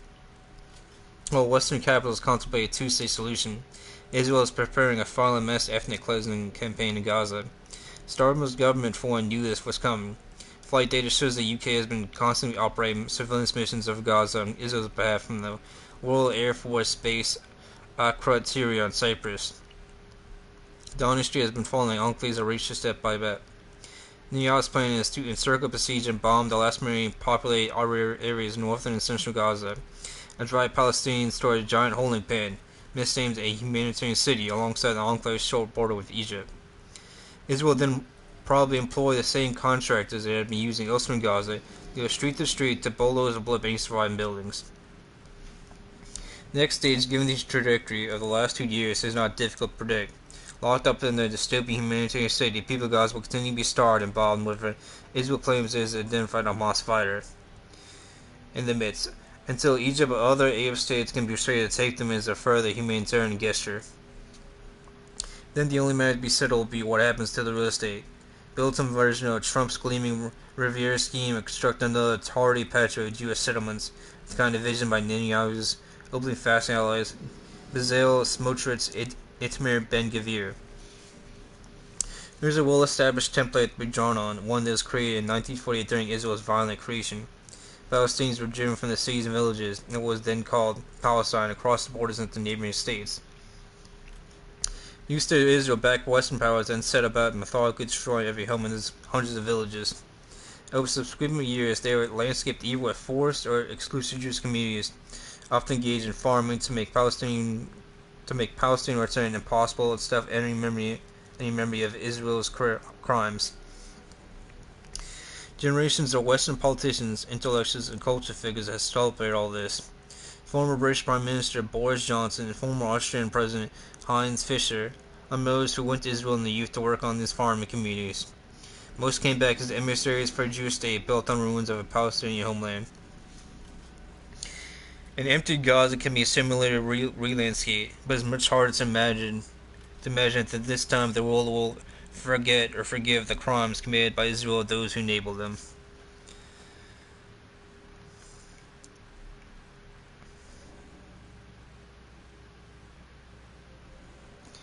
Jesus Christ.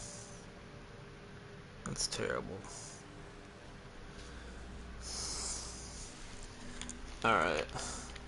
I'm about to get off and go get dinner finally. It's almost midnight. Going here at like almost 11 anyway.